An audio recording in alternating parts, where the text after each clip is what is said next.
Attorney Schoenhorn. Yes, it was a motion dated January 10th to preclude testimony that contains or references speculative statements, theories, or opinions of law enforcement filed January 10th. It's only a 1.5-page motion, and we argued it then. You asked me to bring it up when that was happening. It happened only a few times during the course of the trial, and sometimes the court has agreed with me, other times it hasn't, but I think now we're going so far afield when the purpose of this testimony is to show the video, to show the final interrogation of my client, but allowing the witness to basically summarize his theories of what was happening before becomes exactly the kind of evidence that I cite in the rules, 4-2, 3, 4-4, 7, 1, and 7, 3. And I did cite the case of State versus Beavers at 290 Connecticut 386, which in general just talks about lay witnesses, including police officers, not giving opinions on the evidence. That's my claim. Well, the unusual nature of this trial is that there is about 6 or 7 hours of police interviews, and the interviews are not edited, and what the jury hears is skepticism from the officers about the defendant's recollection of events or inconsistent statements. The entirety of the video offer is, in this court's view, showing the jury that the officers have opinions about what the defendant said. There can be no controversy about that.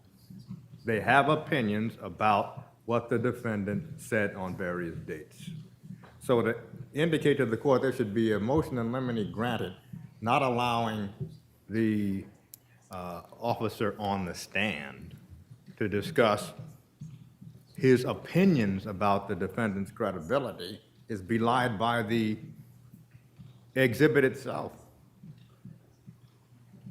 If Your Honor pleases, the difference, of course, is in the interview, and as I think I've already established, and this witness in the past has agreed, some of this is interrogation tactics, that it's allowed, and what they say can be taken, doesn't have to be taken at face value. But when the witness is now in the room telling the jury what his conclusion, based on hearsay that he uncovered all this other evidence and they've gathered it, and then to basically offer his opinion on the credibility as opposed to what's said in the videos, which the court is correct. We could have had a debate about whether certain portions of the way that Ms. Troconis was interrogated,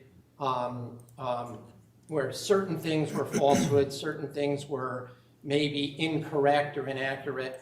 But we made a decision that the whole thing should just come in, so that, because in our view, the jury would need to see the totality. If we were editing, even if the court agreed to edit things out, it would not paint a full picture of how these interviews were conducted.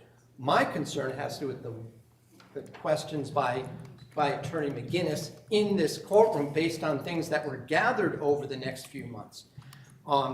And I did object, the court overruled it, but I wanted to take this opportunity outside the present jury just to expand a little on my concerns, and note I did indicate that I was anticipating something like this in my motion, which I filed in January. Well, the court is going to take a global view of these 7 hours of interview. And the global view can be captured in just a few words. Essentially, Detective Kimball, you had 3 interviews because you didn't believe the first 2. That's it. The jury can easily draw that conclusion because this offer started with Detective Kimball indicating that most people don't get this chance. We're giving you another chance inferentially because we don't believe you. And you're not coming clean. That's how this offer is presented. So the court denies the motion in limine. And I'll just note, I agreed with what the court, fully agreed with what the court just said. My concern is more about him in court telling this jury what he believes and didn't believe. That's the part I think is where I think that violates the code and the rules. Well, if Detective Kimball said something other than or inferred something other than what's in the video, the court could understand the concern. But essentially, that is not what the court hears.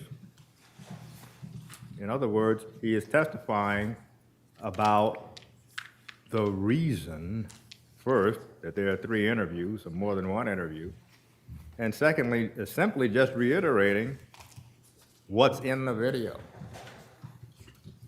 The motion is denied.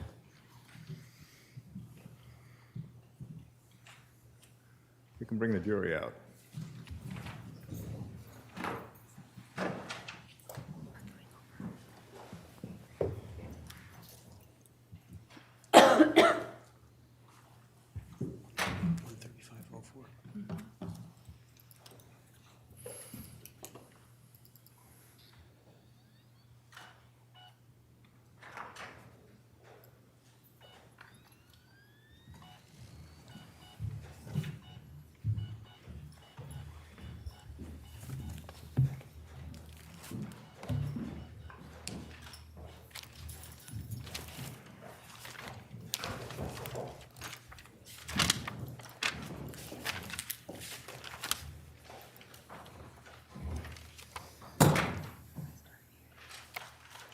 Counsel stipulate, please. Yes, Judge. Good, thank you.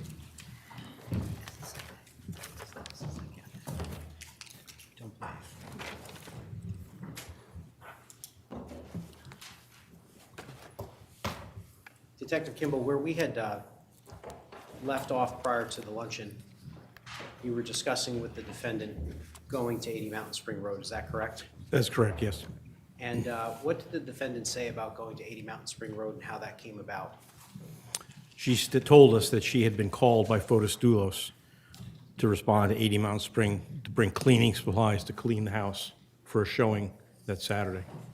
Now, turning your attention back to the surveillance footage, which we watched earlier, what did that surveillance footage reveal about when the Jeep Cherokee and Suburban arrived at 80 Mountain Spring Road? So the surveillance video from 77 Mountain Spring showed that first the Jeep, then the Suburban arrived for the first time at 80 Mountain Spring at 1:36, which would be prior to the 1:53 call. Okay, and Judge, the closest we could get it was to 1:34:42, so we're just going to pick it up from there.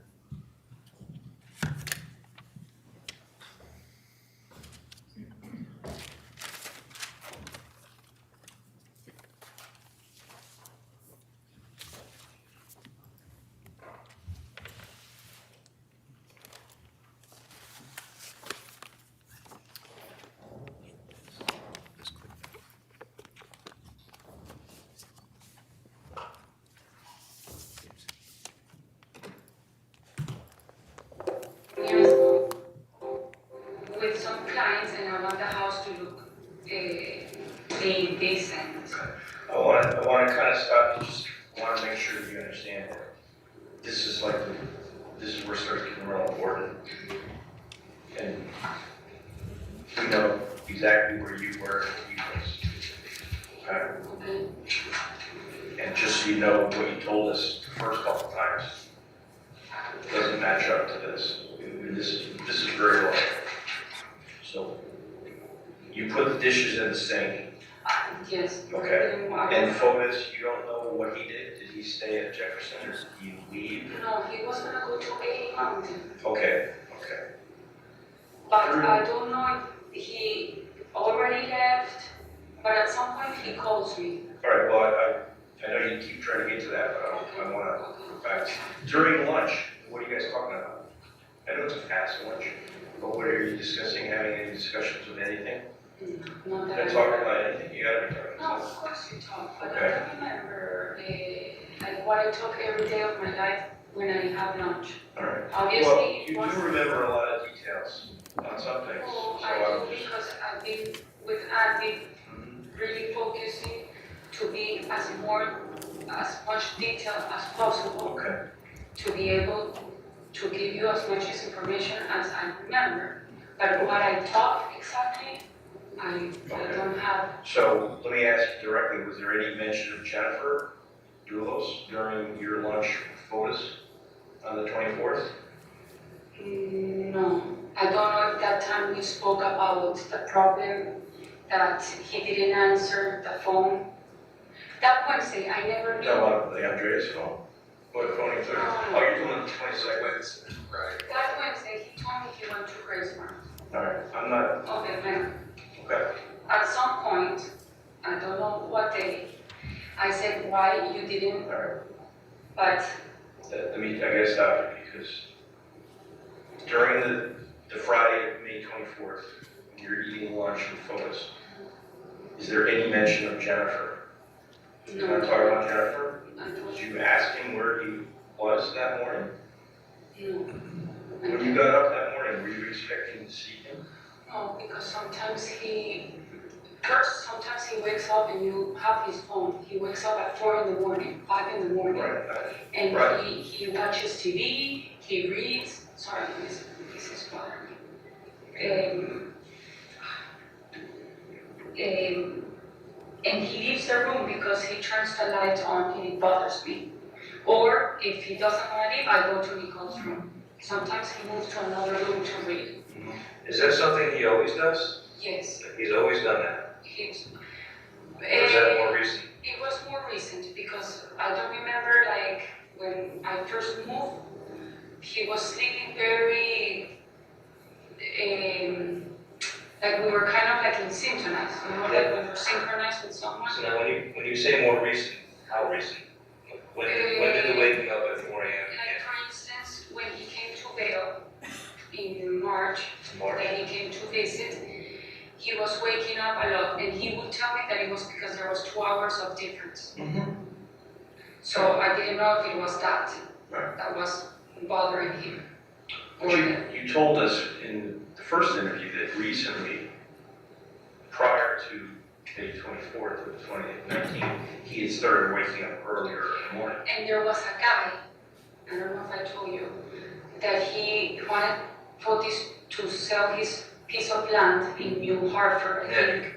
Nick, Told us about that. I told you? Okay, he was calling like at 4:30 in the morning. He did several calls, and that was annoying. Sure. But yes, he was waking up 4, 5, and for me that was a bother because I don't wake up at that time. You also weren't in that room that morning, right? You were in No, the I know, hall. but I'm saying that in other days, Right, in other days. and it bothered me, and I would either move to Nicole's room, or he would go to another place. Okay. That's what I'm So saying. do you even know what time he woke up on May 24th? No. Okay, because you weren't in there with him, right? No. Okay. So you have lunch and you know that he's going to 80 Mountain Spring after lunch? How do you know that? Because he told me. Okay. And He told me. what's he going to 80 Mountain Spring to do? He told me that it was because Rania, the realtor, Right. was going the next day with some clients and the house has to be clean. Right. And did he tell you that at lunchtime? No, he told me that he was going to 80, and then at some point he calls me saying, bring cleaning supplies to clean the house Okay. for Rania. Okay. That's more or less what I remember. And he called me like at 1:50 something, Yeah. then he calls me like at 3. Well, let me just tell you that at 1:33, Clovis is driving to Jefferson, or driving to Mountain Spring. And by 1:36, you guys are both arriving at Mount Spring. Okay, so I went with the cleaning stuff. Okay. But you went with him. You guys are both driving into the driveway together, like literally right behind We you. went together. But Do you remember driving over to Mount Spring? I remember driving. And which car were you driving? I was driving the Cherokee. Okay. But can you repeat again? Well, I don't want to tell you, I'm trying to ask you. No, I'm trying to ask you, when you went over in the Jeep, where was Fotis already there at Mount Spring? I recall that, yes, but can you just repeat what you said? I didn't I understand. will in a second, yeah. Okay. So, you drive the Jeep over at 1:36 and you arrive, and you're saying Fotis was already there? That's not, he's driving in right ahead of you. You're following So him. they are following me. You don't remember that? No, I don't. It could happen. Okay, it did happen, absolutely did happen. No, I'm just telling I'm you. not saying no. Okay, no, I'm just telling you that it's strange that you wouldn't remember that. No, I don't, John. Okay, I don't. okay, no, I can't tell you what you were telling her. Okay, and I do remember going back to the house at some point and then coming back. Like, I did go back from 80 to the house, Yes, and you from did. Forest Jefferson to the house, Yes, because that's I correct. changed the vacuum for a room. So when you came over in the Jeep, what did you have with you in the Jeep for cleaning supplies? I brought bucket, a sponge, garbage bags,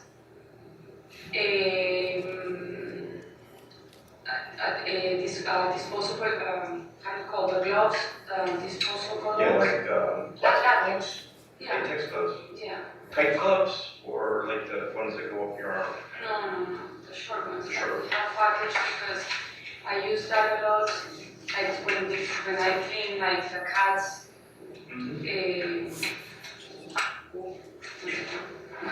Drop-ins, right. whatever, like that is. I had a cat, I The understand. box with the cat, the dog, when I clean, like, when I'm doing like the meat or the chicken. You wear taking- latex gloves. Yeah. Yeah, that's, like the yeah, you gotta watch out for chicken.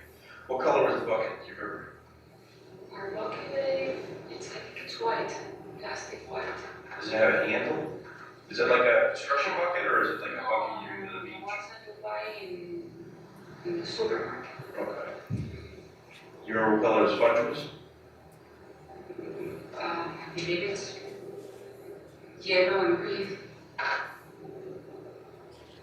And do you remember what color the bags were? Black. Were they heavy bags, or?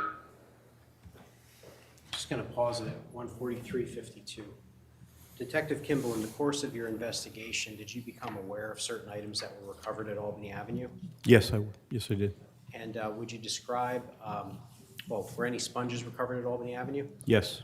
What color were they? Again, Your Honor, I'm going to object to this kind of narrative of other police conduct. It's not relevant to what's happening unless there's a. I disagree. Well, the testimony that has already been heard concern sponges, bags, and Detective Kimball has been asked, did you become aware of the recovery of certain items on Albany Avenue? Response is yes, sponges and bags. So the objection is overruled. The sponge was yellow and green. And what color were the garbage bags? The garbage bags were black. Were they lightweight? I mean, were they, No, the garbage bags. right, but sometimes they make heavy duty garbage bags, sometimes they make, you Oh, know, regular. Yeah, Flimsy, no, thin. I believe I took like the big garbage ones because I have those on the back in the butler's pantries are. That's where all the This is where all this came from? Butler's pantry? no, like the bucket, well, what came from the kitchen, the sponge, the Windex, the Clorox. I don't know if it was from the Clorox that's from bathrooms or whatever. Is it a spray or is it Yes. a big gallon of Clorox? It's a spray? Right, the one that says bleach, Clorox, the brand is Clorox, but it's like bleach, all purpose. Okay. Where was that from? I haven't, usually the cleaning supplies are divided either in the laundry room or in the kitchen. Okay. Like the vacuum and the broom, usually they're in the closet far in the locker room, near the stairs. Or sometimes the vacuum is in the laundry, because it depends when Renata leaves it. Okay. What else did I take? Paper towel.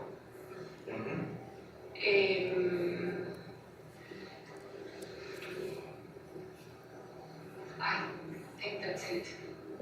What were you planning to clean? The house. Like the whole house? The house, And right? I wasn't gonna clean it up.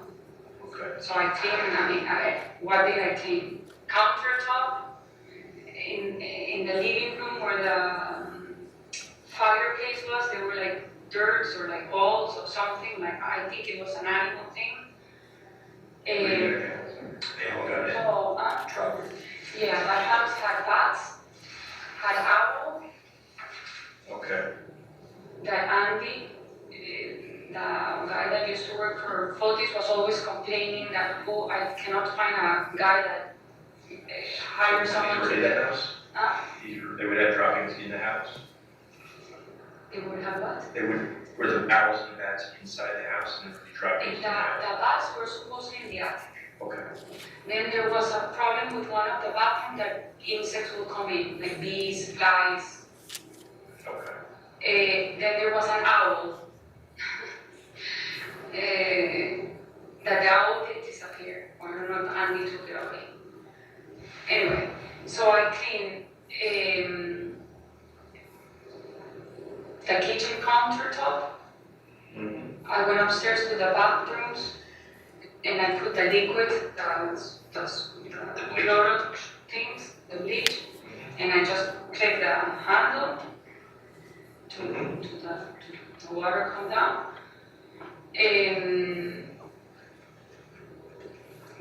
Then I went at some point to the house and I You came mean back. back to Jefferson? Exactly, back to Okay. Jefferson. All right, before that, what is Fotis doing?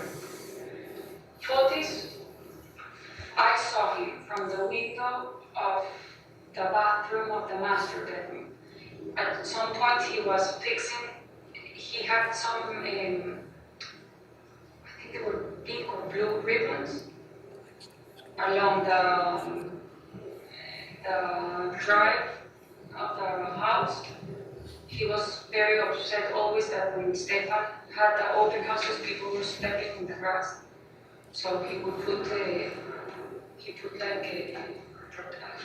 ribbons, lines. So people would not step there. Yes. At some point, I know he went to the basement. In the basement of that house, I don't know if you guys been, it's like, and it's unfinished. And it has like construction things. Okay. I've been in that basement maybe 2 times. Okay, so we went to the basement, why? No, I didn't go that day. He went, he said at some point, At he went. some point, because I saw that door open, Okay. and obviously the door was open is because he was down there. Because that door usually is closed and it has a sign that says, I think it says unfinished basement, do not open, or Okay. I don't know. I mean, I know it used to have a paper. I don't know if it has that paper anymore. All right.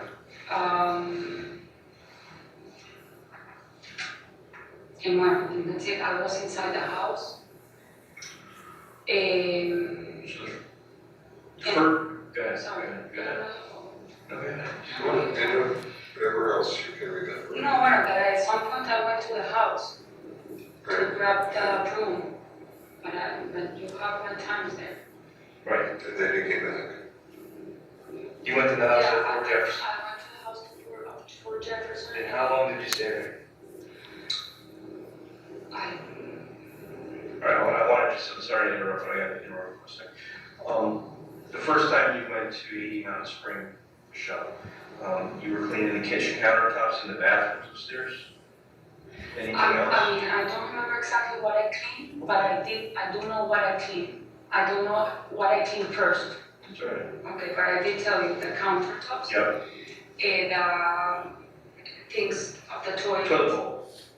Toilet bowl. The toilets, Right. yeah. The toilet. Of the bathrooms, of the ones on the top. How many bathrooms are there? Three. 1, 2, 3, 4. 4 bathrooms. Anything else? I cleaned that part of the living room. I cleaned the outside. There's a terrace in front of the kitchen. Yeah. That I used the room, and I picked up like leaves and like that. So you swept the terrace? Yes, because they accumulate on this in the corners. Okay. No, I didn't do that much. Okay. So when you arrived this first time, Fotis was driving in the Suburban? When I arrived, when you say that we supposedly were together, Yes, you were. You told me. I was in the Cherokee, Right. and Fotis was in the Suburban. Okay. Were there any other cars there in the Yes, driveway? the red pickup, a red car. Okay, so when you drove it, Just going to pause at 15109. The defendant just indicated that the red pickup, Pavel's truck, was there. During your June 2nd interview, did the defendant ever indicate to you that Mr. Gumini's truck was at 80 Mountain Spring Road? No, she did not. Did she talk about Mr. Gumini's truck during that first interview? At the very end of the interview, she mentioned that Pavel had a red truck which was dirty, old, and destroyed. But she never said it was at 80 Mountain that She day. never said that, no. How about on June 6th, 2019? Did the defendant ever say to you that Pavel's truck was at 80 Mountain Spring Road? She did not know.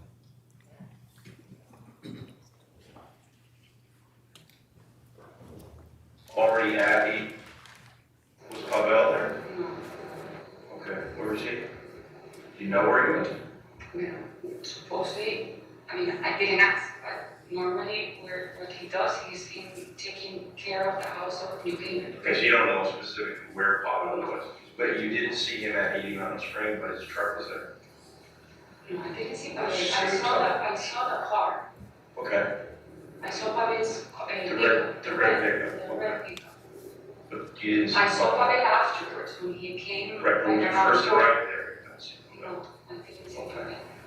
Do you have any idea why the truck was there? Do you have any idea how it got there? Okay. So you went back at one point to To the house. To Fort Jefferson. How long do you think you were at 80 Mountain Spring before you went back to Jefferson? Any idea? I don't know why I think like for maybe an hour, 40 minutes, no? Okay, 15 minutes. Okay. And now, I would like to know, how long were you at Fort Jefferson when you went back for the vacuum and the room switch? It could be then like an hour that I was there, and then I know at some point I went back and I stayed longer, but I don't know which time I was longer, if it was the first time or the second time. Because I did clean, part of the house, Mm-hmm. but I don't know which one I was 15 minutes and which one I was more. Okay. But I That's why I was. was asking what you Oh, cleaned. okay, I know, but again, that's what I told you, like, I'm not gonna remember. I know I went back at some point and I came back. Okay. That I know. But when you went back to Jefferson, is it true that you only went back to get a vacuum, or to switch the vacuum out because it wasn't working? Yes, maybe I stayed there for a little bit longer. Maybe I could have stayed and do some emails. Was there anything going on at 80 Mountain Spring that you didn't want to be a part of? Not that I know, not of my knowledge. I went back, and at some point I went back to 80 with the room. You did go back to 80. but it Exactly. Wasn't. Until If right now. you're just going back, if you're at 80 and you're going back to Fort Jefferson to switch out a non-functioning vacuum, and then you're gonna return to 80 Mountain Spring, you're at Fort Jefferson a lot longer than we would expect that to be the case. I probably stayed there for a while. Maybe I was in the computer. I could be, I don't know, maybe I stayed, and then I went, I do remember going back No, with the we room. definitely went back. Okay, We understand. with the room, and I swiped. We're not quizzing you on time. We're not quizzing you, no, I want you to understand. We're asking you what kinds of things you did, which would account for times that we know are the case. That's what I'm talking to. So we're just trying to understand. For instance, another thing is you told us you were washing windows. No, I never said I was washing windows. You said you were cleaning windows. No, I did not. That's a lie. Oh, I'm not lying, we're not lying. I never said, I said I looked at the window and I saw photos. We're talking about the previous interviews, you said typed out right here, the things you say now, Well, no, I they're didn't. not all the same. I Would didn't. you like me to clean it for you? Yes. Well, that's very interesting because there's another thing that we can play for you. Do you realize that? I'm not sure you. Detective, I'm just going to stop it at 154:57. You indicated that the defendant had said in her previous interviews that she was washing windows, and she indicated that she hadn't said that. Is that correct? That's correct, yes. Now, did she say that in her previous interviews? She in fact did not. Was that a mistake? Yes. Okay, where did that information come from? That information came from Pavel Gomeni, who stated that when he arrived at 80 Mountain Spring Road, Fotis told him that Michelle Troconis had been washing windows. She corrected you. She corrected us, yes. Right. Realize so. You play back the video. You have to see it from our point of view. Like I said earlier, we know a lot than we did when we finished. You remember in explicit detail a lot of the things I'm gonna call silly, pointless things that were maybe important to you, like the receipt was in my purse on the counter. But now when we're getting into like the grid, you're not remembering the explicit details that you really need to remember to help yourself. Okay. I don't understand. Can you explain? You remember a lot of simple detail. I went and took a picture with the robot. I was going to this person's house, I was going to that person's house. But now that we're at the place that's very important, I don't know if I was going for 10 minutes or an hour and a half, but leading up to that, you're very good. Can I tell you how? Because I asked Edu for the chats. I asked my family for the chats. I asked my dad, everybody that I usually talk to, even in court, I ask them for chats, conversations. So you've been going through all that. I've been going, and that's how I know, okay, I went to bed at this time, I got my AT&T phone logs, so that's how I know at what time I was talking to whoever I was talking or texting. That's why I remember, but it's not because I have a Iron Man memory.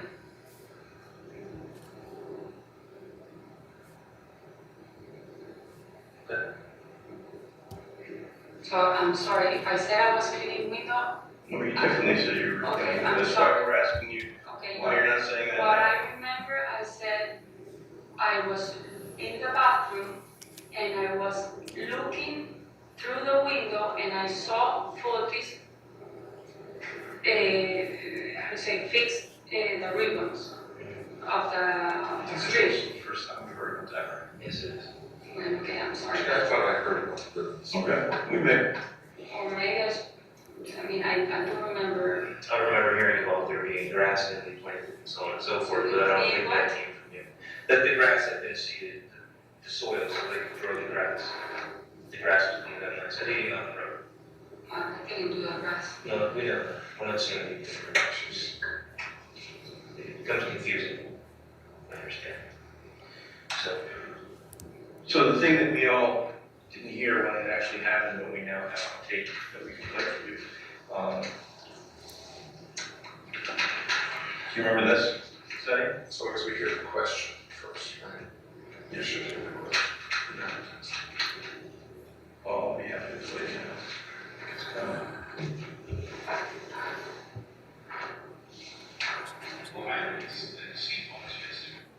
Detective, what are you playing for the defendant at this point?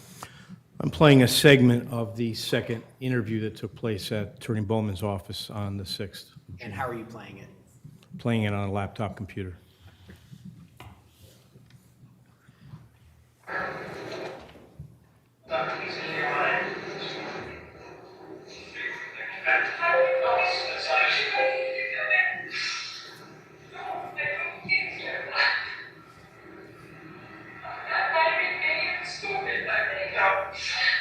You just back up.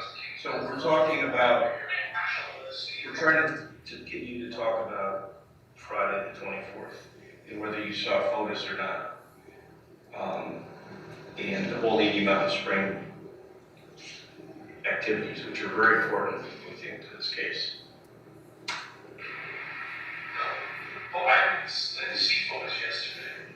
Why are, you know, it's not a piece in your mind. It's okay.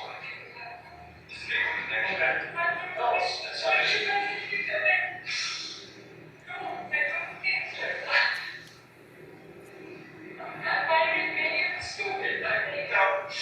You're trusting, that's understandable.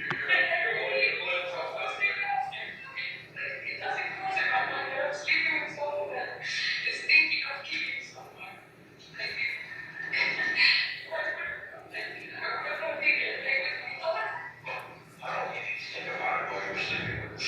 He involved you in the cleanup, yeah? That's even worse, like I can't. Because of that. Yeah, according to what you're telling us, and what could be the case, the other But I is, was in the house, I was cleaning your okay, so you can get arrested. What? Yeah, all right. So I don't attach the same significance to that you do. Okay. Because you're asking her, and look, I'm not here to get into a disagreement with anybody, but I mean, I remember I was there at the time, and you were asking her about. We're asking her about age or being I know. No, you were asking me. Why don't listen? You know what the stakes are here, right?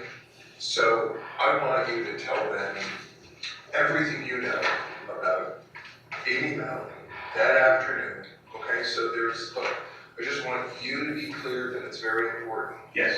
And I want everybody in this room to know that you understand the importance of it, okay? So again, I cleaned part of the house, I didn't clean the whole house. I just cleaned all these pieces that I told you. I cleaned the terrace. At some point, Fotis comes in and he asks for paper towel because he spilled something. I told him it's either in the kitchen or upstairs. He probably went pick up the paper towel, clean whatever he wanted to clean. And when at some point I'm coming out and he gave me the paper towel. And I threw it in the garbage. Gave you a direct paper towel, you used a Yes. paper towel. Yes, it was. What was he using the paper towel for? He said that he spilled, I think it was coffee. And Everywhere. in one of the cars. That's what he told me. I'm not sure if that's true or not. The paper towel was dirty. What color was the paper towel? Or what color was the dirt in the paper towel? Brown. Brown. Yeah. I'm being honest with you, having a real hard time believing that you don't know what's going on here.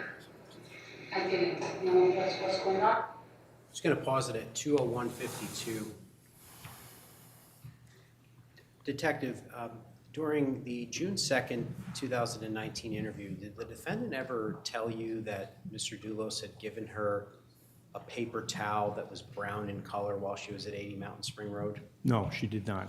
How about during that June 6, 2019 interview? Did she ever include that detail during that interview? She did not know.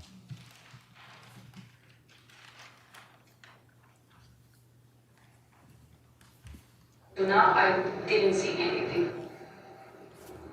So he hands you a paper towel and he says he just spilled a coffee stain in one of the cars, but you don't know which car. Was it No, Toyota? I believe it was in the Tacoma. Okay, so he spilled coffee in the Tacoma? He always carries coffee and he makes me buy coffee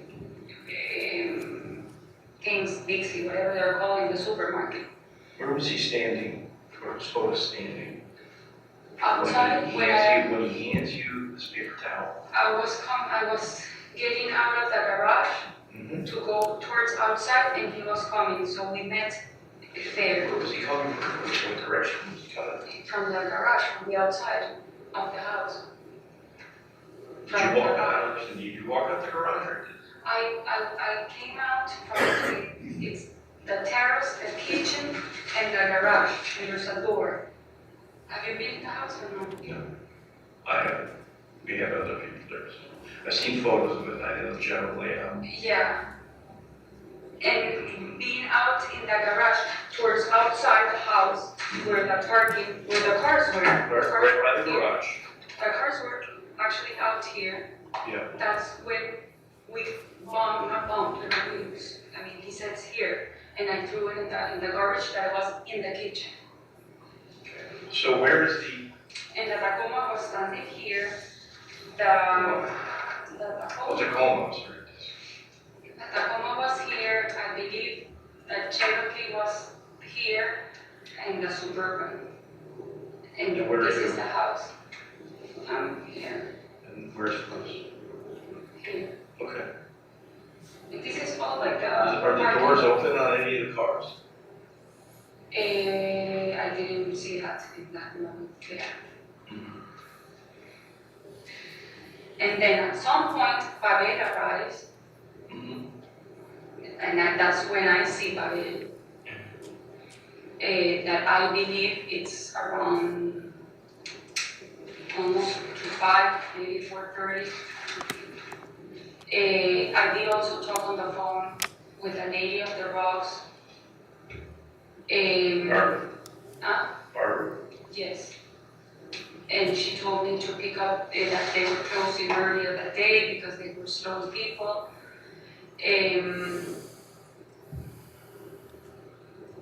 I saw the text that at some point I text with Greg Smith, he's our water skier. I also at some point spoke with my dad because I have calls from my dad. Okay. I'm just telling you things that happened, but I'm not exactly in terms of time. So you left at some point from 80 Mountain Road to go to the drugstore to meet Barbara. Is that correct? But that was after, like, when we were all leaving. Can we start at the time that Pavel? Sure. That's just a very short time before. Go ahead. Go ahead. Talk about what happened when Pavel. Pavel arrived, Fotis and I, we were like against the car, Which car?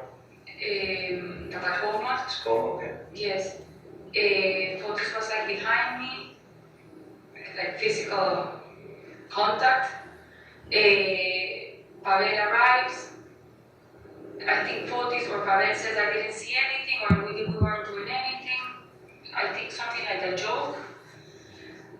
Maybe physically that you two were. Like, yeah, we were making. Yeah, I understand.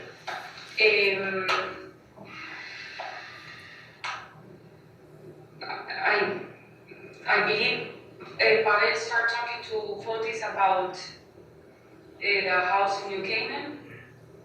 I guess, like, how was the day or whatever.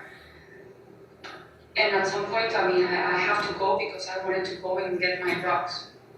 So I think I said I have to go to get my rocks, and I think we all left pretty much at the same time. I think he turned around because he was parked here, so I think he backed up and he left in the. He Pavel leaves in the drive-thru. He lives in the drive-thru.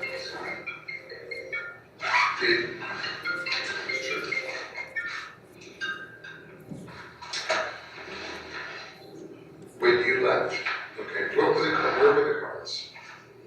The Tacoma was here. The Cherokee somewhere in here.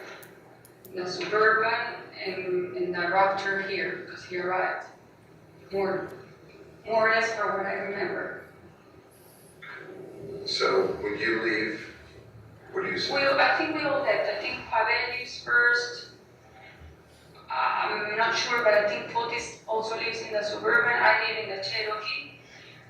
Fotis calls me and says, you took the keys for Pavel's car, or you have the keys of Pavel's car. Not right away, not right.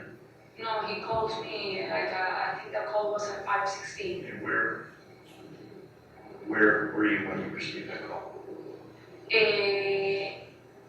I was either in the house or driving to the house. I mean, I was somewhere in Deerfield, in the road.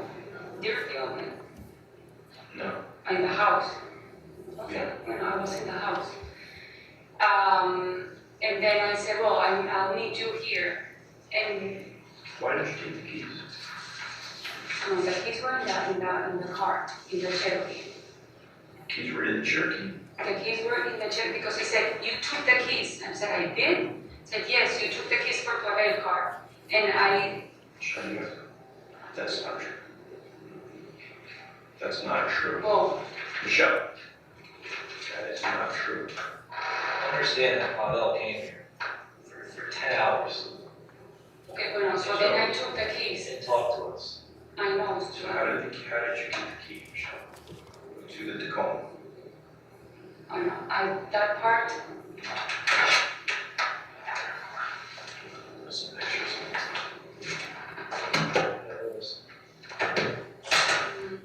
Just to show a little of the work we've done. That's all true.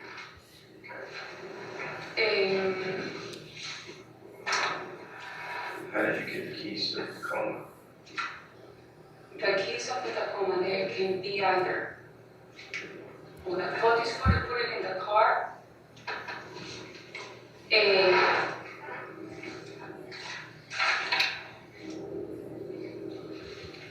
or if I took the keys, it probably was in the, I don't know, I don't know, there in the car. Alright. You ended up with the keys. I ended up with the keys. There's more to the story also. I mean. Yeah, there is, you're right. This is step one of how the keys came to be in her possession. I want to be clear on how that happened. So do you remember, I want to hear this. Do you remember how you got the keys? No, I thought that the keys were, I had the keys, I did have the keys. I get outside the house, I give the keys to Fotis. I think Pavel, I don't think, I saw Pavel turning on the motorcycle, the Honda. And because supposedly he was gonna take the Honda home. And then I think I did because I wanted to do the rocks, but it was late. And I wasn't gonna make it, so I think I did. I'm getting confused now. You get a call from Fotis, and he says you took the keys to Tacoma, bring them back. Is that correct? But I didn't bring them back, I was in the house. You were in the house? I said, I come to the house, or I'm here in the house. So Did you bring the keys back to 80 Mount Spring? no, No? no, Are you sure? I'm sure. I gave him the key in the house. Okay. At the Jefferson. yes.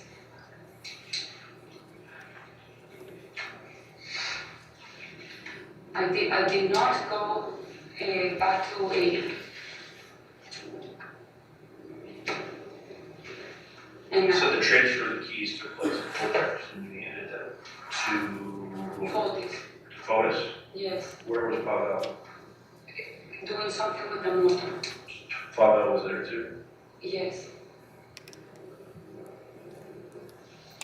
Was there any conversation prior to your leaving 80 Mountain between Fotis and Pavel about the Tacoma staying at 80 Mountain Road? Not that I know. Not that you heard, not that you're aware of? No. Fotis didn't want him to take the Raptor for the weekend, that didn't come up, there was no discussion that you witnessed about that? Not in front of me. Not in front of you? And for what I've understood, Pavel took the Tacoma, and that actually I told him how did he take the motor? How he puts the motor on top of the pickup? He says that he goes to 585 in Deer Creek, and then he backs up in a place that there's a hill, and he puts the motorcycle on. That's what they explained me. Jen, did Fotis ever tell you that Papa wanted to sell the Tacoma? Yes. When did that take place? That I think he told me that. I think it was on Wednesday when the car wash. Okay. Yes, at some point he tells me, I think Pavel wants to sell his car, and he asked me to stay with the Cherokee. And I said, well, I don't care. The only thing that if I want the Cherokee for the weekends to go somewhere far, I mean, like a long trip, he said, oh no, that's not going to be a problem. So that conversation was, I believe it was on Wednesday when I went to take him to the car wash. Do you remember the date of that Wednesday? 29. So it's the 29th on Wednesday, you took, voted. Just going to pause it at 2:13:21 p.m. Detective Kimball, during your June 2nd, 2019 interview, did the defendant ever say to you that she had gone to a car wash either with or at close in time to Mr. Dulos with the Tacoma? No, she did not. How about in that June 6, 2019 interview? No. Did the topic of a car wash ever come up during that first interview on June 2nd? She mentioned the word car wash, but it was out of context. She did not elaborate in any way on the car wash. Thank you. Pavel's Tacoma? No. For this, at some point calls me and says, pick me up at the car wash in the parking lot. And so I went to pick him up, and then we went to meet with Andy. So we drove in. Okay.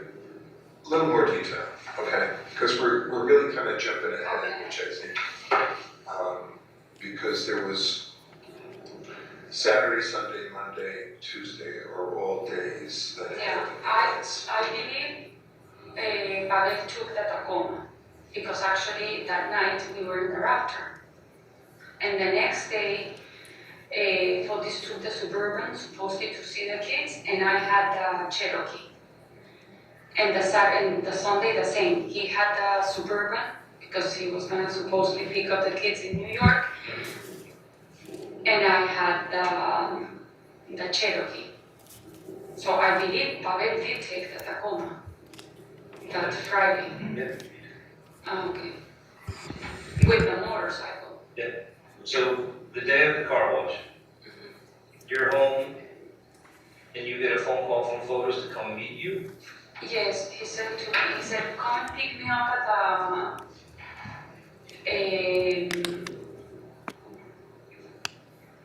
wait, I drop off the college school, I go back to the house, I get changed.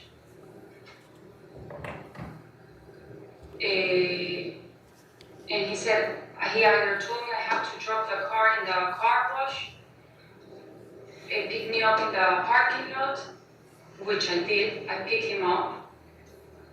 We came here and then okay? Well, Exactly what you did. I went to pick him up, he came, I changed seats, and he drove the Yukon. Yep.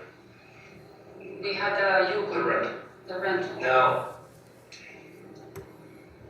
your understanding of him taking the Tacoma to get washed was for what reason?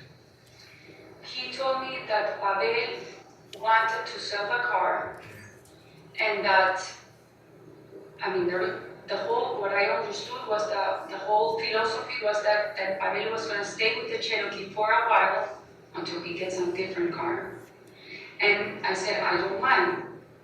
I don't mind him staying with the Cherokee as long as if I go on a weekend somewhere, I can have the Cherokee because it's easier to drive. And on what day was that explained to you, that Pavel was gonna have the Cherokee? Wednesday, Wednesday, when he went to the car wash. so the day of the car wash. The car wash. Okay. So, all right, so he calls you, says, here, pick me up. Is that right? Yeah, we were talking, yeah, on the phone. At some point, he called me like at 9:11, and I called, or vice versa. I called him at 9:11. He calls me at 9:13. But we end up on 44. There's a car wash.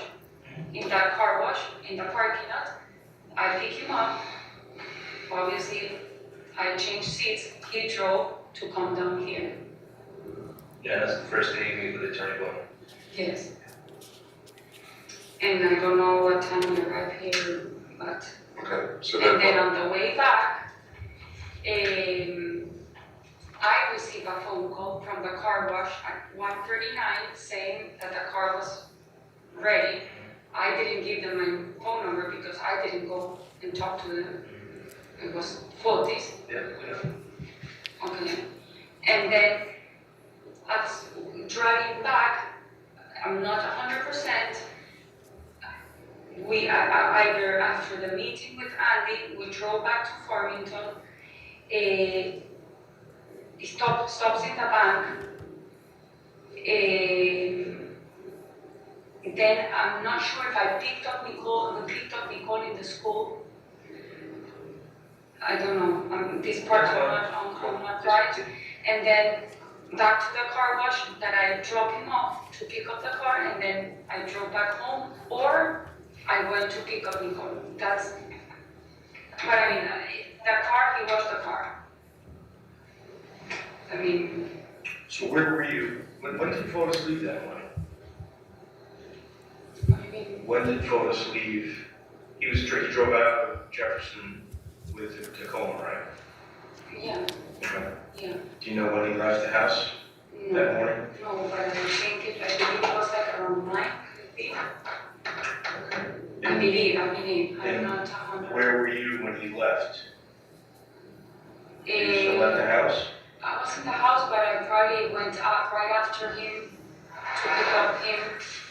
When you say you probably went right after him, Michelle, I know. You may ask a I question, think Michelle. I went after him to pick well, up. after him could be a minute after him, a second after him, or an hour after him. No, it wasn't an hour. Okay, It was so, close to going after him, like immediately. immediately after him? Yes. So were you following him out of the driveway? Or did you leave a few minutes after he left? No, I think it was immediately, like right after him. Okay, so were you following him out of the driveway? Or was it a few minutes after he left that you No, left? it can be farther with you. All right.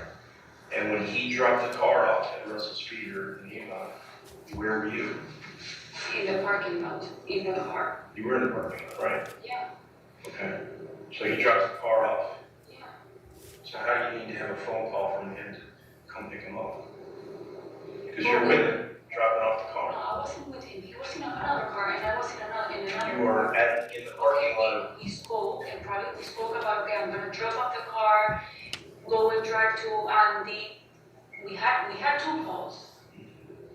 What did we talk? I don't know, but obviously I did drop him off. I'm not saying I didn't drop him off. Not drop him, I mean, I was in the you told car. us that he had to call you to come pick him up. But actually you were in the parking lot of Russell Speeders when he's dropping off the Tacoma, Yes. making arrangements to have it detailed, correct? No, I didn't say any of that. I was in the parking Michelle, lot. let's ask him. Okay, I was in the parking lot. I never talked to the I car. understand that. Okay, But so, when he goes into Russell Speeder yes, to drop off the Tacoma to yes, get it detailed, yes. you were in the parking lot of Russell Speeders. Russell Speeder. Is that correct? Yes, I was in the Okay, parking so lot. once he leaves, he He drops, Okay. he comes out of Russell Speeders, He called me, where are you? shut him up. Okay. He comes out of the office, he's paid for the detail. Does he get into your car? He gets into the car, yes. Okay. So I understand why he needs to call you and tell you to come pick him up. No, Because maybe he's not in your picking car. up, maybe it's, where are you? Standing in the parking lot, or like, looking for me in the parking Michelle, lot. all I know is what you're telling me, so that's, I know. please come and pick me up, so that's why I'm asking. Wait, I'm not, Is this a good time to take a break, Judge? 10 more minutes. Yes, sir. where are you to come to the car? Okay. I mean, that's. So you followed him to Russell Speeder, he went and left your phone number apparently, Yes, because Right. he called me. and then he comes out, he gets into your, well, you guys switch, you're in the rental, Yukon, and the two of you drive down together to Attorney Bowman in Yes. Westport, Yes. correct? Yes, And then sometime during the afternoon, through 1:39, you get a call, and yes. you go back to Russell Speeder. I'm not sure if we went to drive, no, first, I don't know if we were driving from here to Right. Farmington. Right, I'm listening. At some point, I know he stops in the bank. What, right? And maybe I drop him there, or I, Bank surveillance. This is you guys in the bank, right? yeah, Okay, okay, yeah. Okay. I mean, Detective Kimball, what are you showing the defendant? I paused it at 222:17. Those are two still frames from the People's Bank surveillance from the ATM machine, which is essentially directly across from Russell Speeders. Or when you say People's Bank, it's now M&T Bank. It's out now M&T Bank, correct? I'm there, yes. Yeah. Yeah. That's you, So that's. what's there? Yes. Yeah, so I'm just saying, yes, you go to the bank and then you go. Do I go to pick up the phone, or, Do you remember? I, Check. Do you remember you go? but I don't know, but I know I went to the car wash and I dropped him off. I want to go back to the email for just 1 second. Lotus hands you the paper towel, the brown substance on it. Where did you place that towel? In one of the black bags, One of the black bags? yes. Is that the only thing you placed in a black bag? No, I put some paper towels that I used, and then that was it. I left all the cleaning supplies in the kitchen. Okay. So that's the only thing you saw or threw out that he gave you at 80 Mountain? Anything else you threw out was stuff that you used? Yes, Yes. yes. Did all that stuff go into that one bag? I don't know, because I never went back to their house and I didn't pick up the cleaning Okay. supplies or anything. I guess at some point, if Otis went back to pick up the Tacoma, he probably took everything.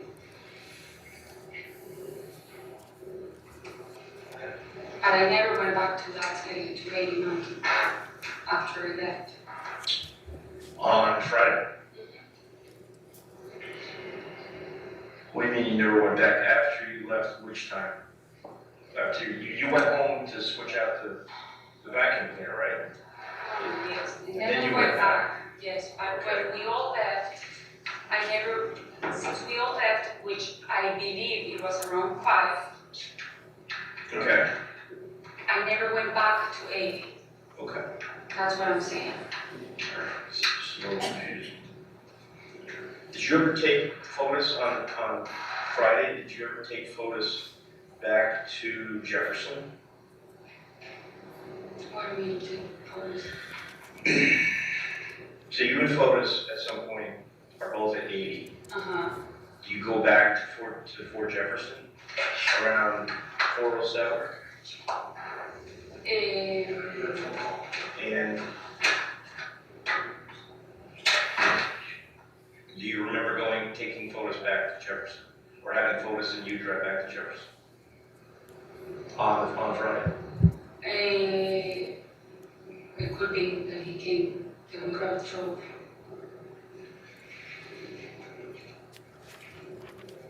So you don't remember No, that? you know what, I What? think. No, I think I took his phone that it was on charge, You took his phone? to charge it, I think. Can it be or no? I don't know. I wasn't there. You were there. I know, but I don't know, maybe he gave me the phone because he said I have no battery. And when I went and charged it at some point, then I left. Then you left. I mean, I went back You gotta to, say where you I are. went back, okay, from Fort Jefferson, I went back to 80. You just took the phone back? Is this a maybe or is this a you did it? I think his phone to charge. Because his battery is going dead. And he remained at 80, Yes. doing what? Cleaning up the car?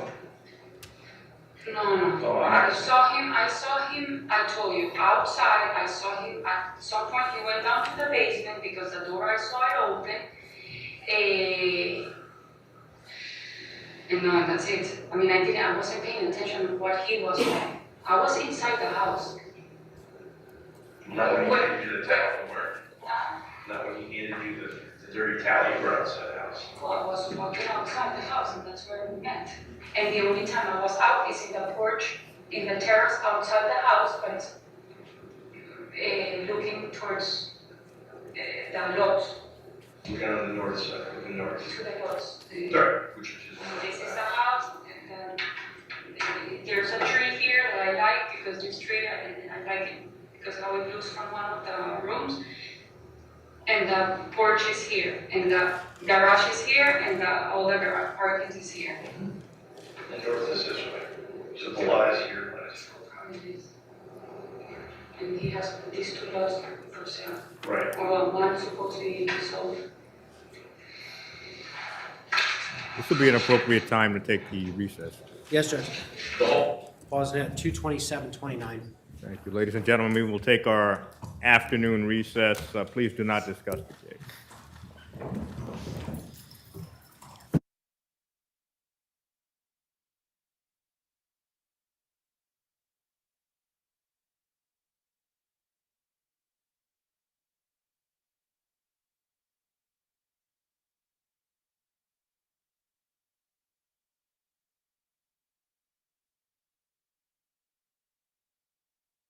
This afternoon, but I sent a copy to the court last night, a motion in limine with respect to defense experts. Yes. My concern is that I anticipate the state is going to be resting sometime early next week. And so I would like that motion to be heard sooner than later. I'm not saying it needs to be heard right this second, but my concern, Judge, frankly, is that these experts could be on the stand as early as next week, and we have basically really no information about what they're going to be testifying to in writing. And it's a grave concern for the state. And frankly, I think that they should be excluded, but we'll take that up at the appropriate time. Very briefly, I marked for ID the two extensive CVs of the two experts I mentioned. One is Dr. Elizabeth Loftus, who's probably the most preeminent expert in the country on memory and things that affect memory. So first of all, the suggestion that he doesn't know anything, I'm going to ask the court, I marked the two items for identification and anticipation of this. They are, I just have the letters for the record, so the court will, at least in anticipation, know they're there.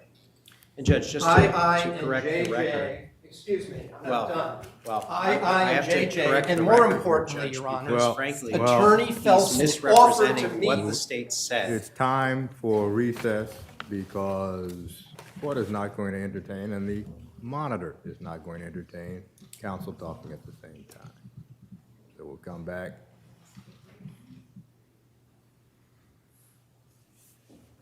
3:25. All rise.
Session, the Honorable Judge Randolph presiding.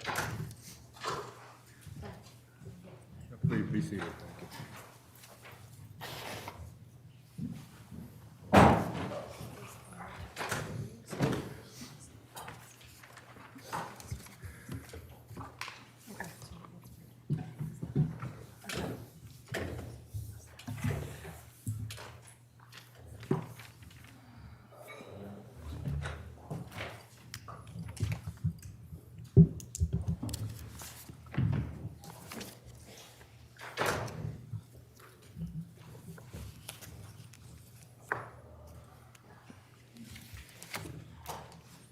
Thank you. So the court has a copy of the state's motion in limine regarding defense experts dated February 15th, 2024. Yeah, just very briefly. So I marked. Mr. Troconis can be seated. Siéntate. I had indicated, even before I provided the disclosures, that the state is correct when they were handed, that I was planning on calling or believing I may be calling these witnesses that deal with obvious things of just memory in general. The Nooses case was the case that at one point the state tried to remember and they couldn't remember the name of the case. I found it, I've read that case. That case specifically says that the defense does not have to have a report prepared by an expert. And what the court needs to understand is a report prepared by a privately retained expert is very expensive, especially, it's not a case where either of those experts evaluated Ms. Troconis, went, talked to her, or in any way have to testify or will testify about her specific person. They're talking in general about the items that affect matters such as stress, fatigue, shock, the things that have already been established in the case. And the second witness, that's Dr. Loftus. The second witness, or Professor Marianne, deals with the issues of how people who speak more than one language, how they process information, how interruptions can affect their ability to repeat or report information accurately. So in general. Now, what's concerning to me is twofold. Number one, last Friday, the court specifically asked the state when they were going to conclude. And they said they expected to conclude on Tuesday, this coming Tuesday, even if there was a snowstorm and the jury wasn't here this past Tuesday, which there was. Now I'm hearing that they're saying that they're going to conclude, quote, sometime during the week, which is a problem because I have witnesses flying in, multiple witnesses flying in Wednesday, Thursday, and Friday, and that's why the court asked the state those questions. So that's concerning to me as well, together with the fact that the whole morning was spent over my objection, the court overruled my objection, rehashing evidence that had already been admitted over the course of the last almost 5 weeks.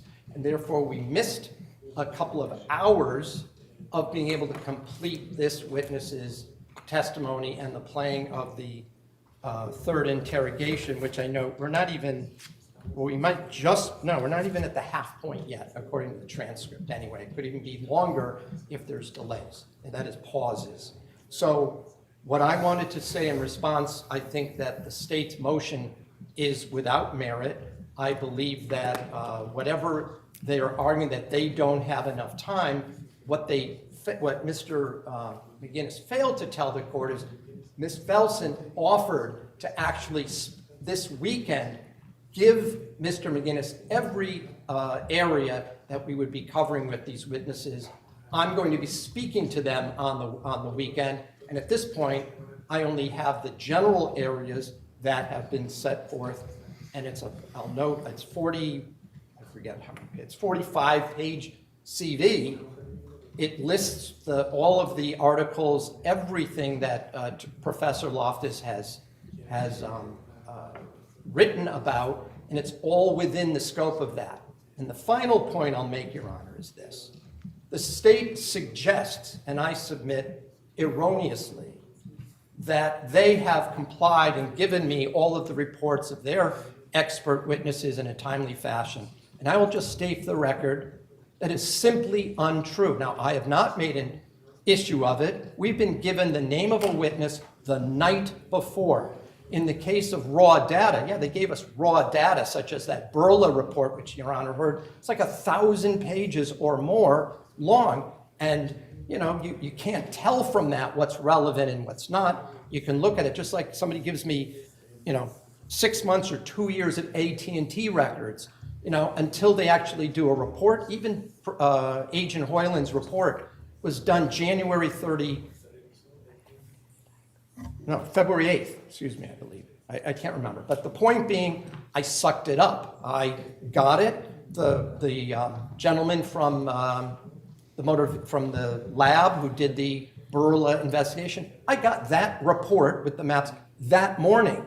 Did I complain that we had to postpone the trial so I could contact someone else and go into it? No. So my point here, Your Honor, is I have witnesses that are lined up. Now it's going to be towards the end of next week, but the state has had ample time, and their suggestion that they don't is not well taken under any theory or reading of Manousis. Thank you. Judge, I don't even know where to begin, but I guess I'll start with marking a couple of things for identification, since that's a theme for this hearing.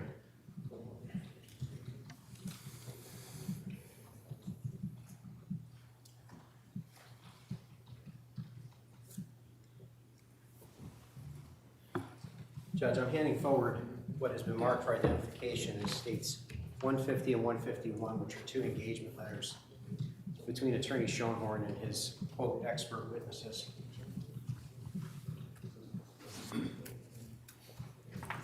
Just ask the court, perhaps direct you to the last page, which is the date of signature.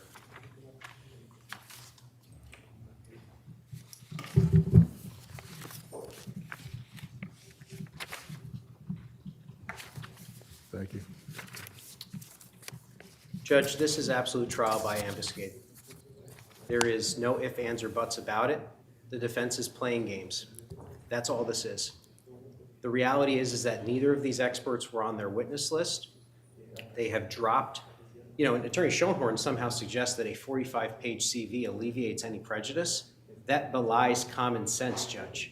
The fact that the CV is so long and we've been given still no clear direction on what she's going to testify to. He's going to speak with her this weekend, I think is what he said.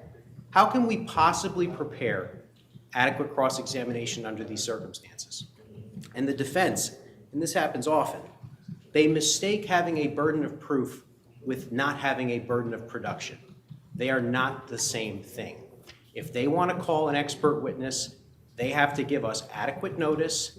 They let us know that they were calling these 2 witnesses. One was as late as February 6th.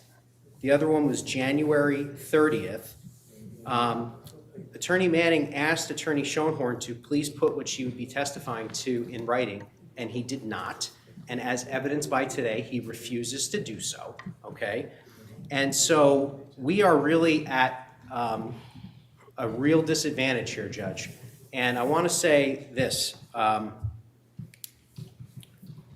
We don't know whether or not we're going to need to file a Porter hearing. I have no idea whether or not this type of testimony has been accepted in Connecticut before, mostly because I don't have an adequate proffer as to each witness. With respect to Dr. Marion, I've never heard of this science until Mr. Schoenhorn brought it to our attention, so we might be looking at some Porter hearings next week if we do go forward. Mr. Schoenhorn repeatedly misquotes the state in his oral arguments. What I said was we would be resting sometime early next week, i.e. Tuesday. So he says we would rest sometime during the week. Again, he just misquotes us. But Judge, really the issue here, it's a matter of fundamental fairness. You know, we have done our best to collaborate with the defense. We have done our best to accommodate their many requests. You know, Attorney Schoenhorn brings up the Burla report, and that's interesting because he was given that report years ago and asked Attorney Manning if it could be sort of a Reader's Digest version, could be put together. And so we did that for him, and that's the version that he got, the version that he requested, okay? So these are misstatements of the record, to say the least, Judge. And they are false equivalencies, okay? Now, with respect to Attorney Felsen offering for me to have an opportunity to speak with Dr. Loftus, that is true. The reason I didn't mention it is because I said we weren't going to be arguing this at that point. I just wanted to bring it to the court's attention to argue it, not because I was somehow trying to withhold information from the court. But what's interesting about that is Attorney Felsen asked me whether or not I had received her email about speaking with Dr. Loftus. And I said, no, I haven't seen that. She said, I emailed you. I said, well, I haven't seen it. And then she approaches me and says, actually, I don't see the sent email to you, but you can speak with Dr. Loftus this weekend if you want. So if you look at the Jackson case, Judge, which we cited in our memorandum, Justice McDonald specifically said in that opinion that offering one party to speak with the opposing party's expert is inadequate. It's inadequate because that expert is not just going to say, here are all the weaknesses in my testimony that you can expose on cross-examination. So if we look at the Jackson case, which I think is really the model here in terms of late disclosure. Now, in that case, it was the state and the defendant was complaining about late disclosure. They are way over the line in terms of the disclosure here, and they still refuse to give us anything concrete in writing so that we can prepare cross-examination. This is a farce, and the false equivalencies of what we've been doing and what they've been doing have got to stop. If you look at the engagement letters, Judge, they engaged these two experts in August of 2020 and February of 2021. Why weren't they on the so-called list of names that might come up? Why weren't they on that list if they might have come up? I mean, if you look at the engagement letters, if deemed desirable by the attorneys, the business associate shall offer expert testimony in either court or by deposition. So that's a name that might come up. Yet for some reason, we didn't get it. We didn't get it until January 30th. We didn't get it until February 6th.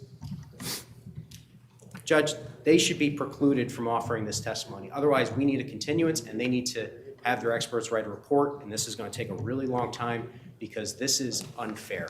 This is fundamentally unfair. Well, what the court May I does not. respond quickly? Well, this is not a matter of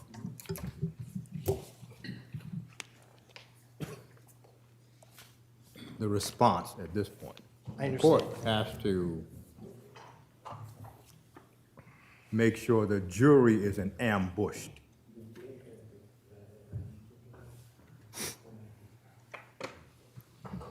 Now, looking back on the history of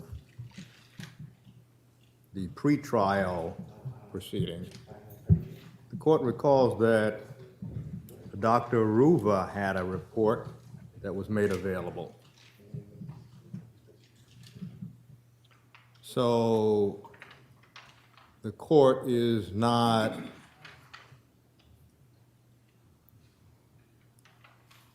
unaware that when reports are requested, they're made available by the defense. The state's witnesses have had reports made available. The issue here, in this court's view, is whether the state, in fairness and in the interests of justice, can mount an effective cross-examination based on a 45-page curriculum vitae.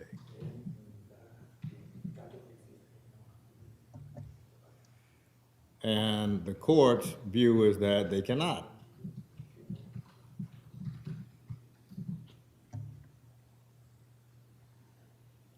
The state is probably not even, based on the representations,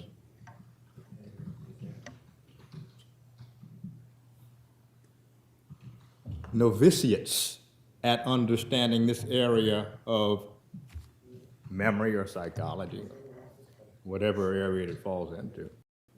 So they cannot even mount an effective cross-examination.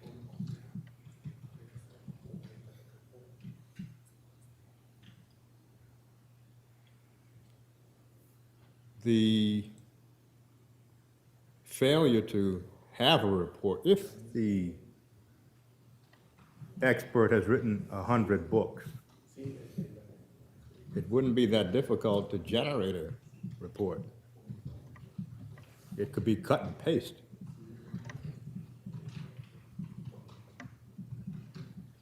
In this court's view, it's an ambush.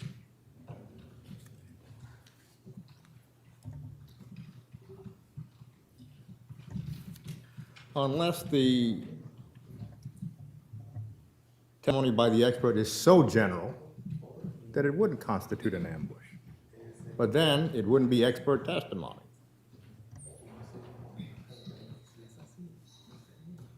The court is not going to inquire as to the reason there is no report. The court has heard that they're expensive to prepare. The court understands that. That expense does not outweigh the state's opportunity to cross-examine. Now that just concerns the expert on memory.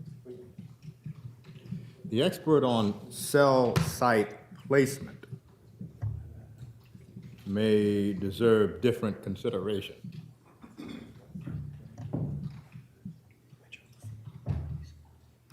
Cell site placement is, in this court's view, well, depending on who the expert is, not going to be essentially a substantial component of the defense.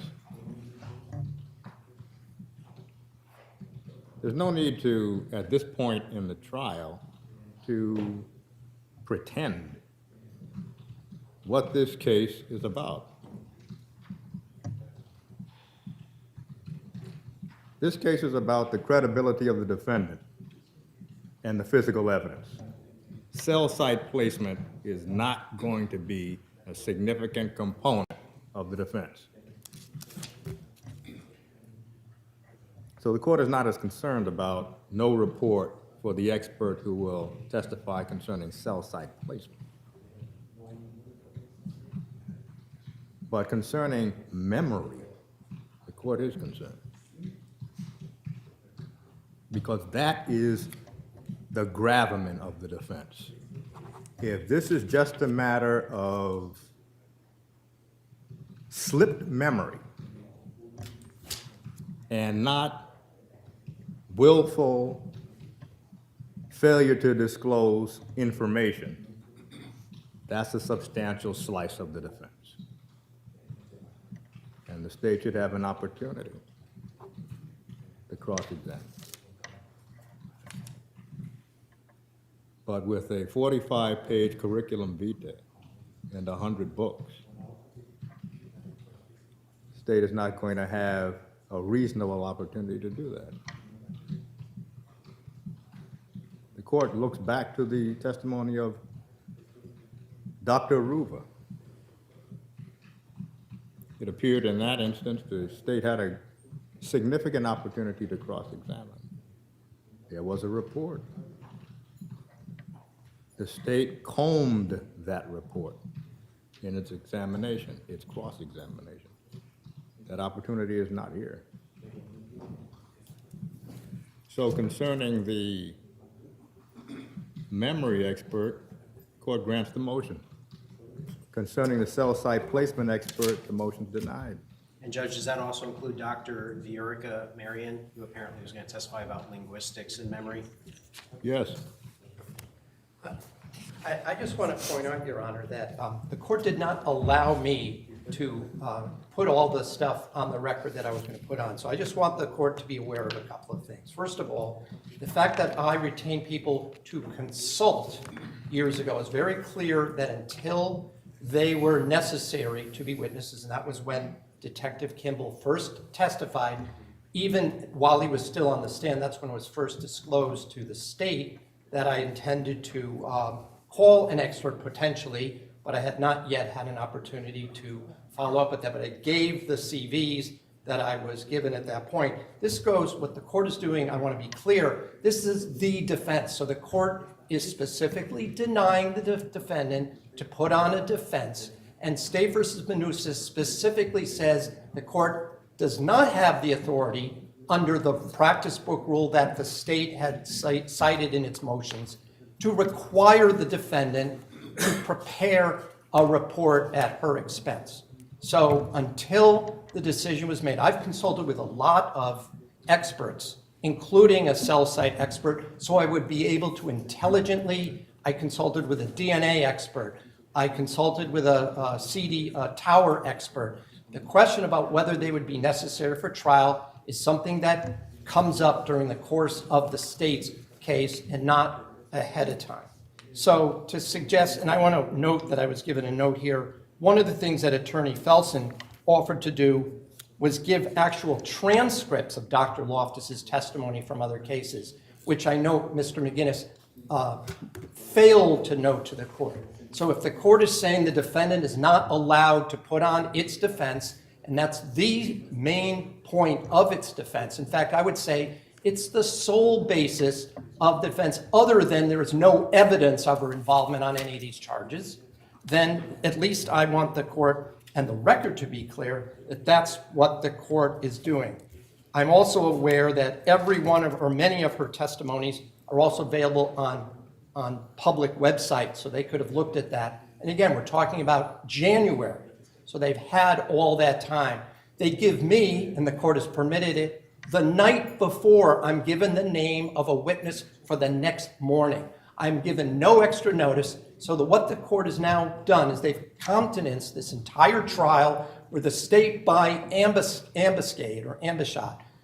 The last minute, I have to prepare that night for the next day's witnesses, and Your Honor would not even require them to do a full of who they actually were going to call as witnesses. There are 180 names on their list, 150 to 180, I don't have the exact number.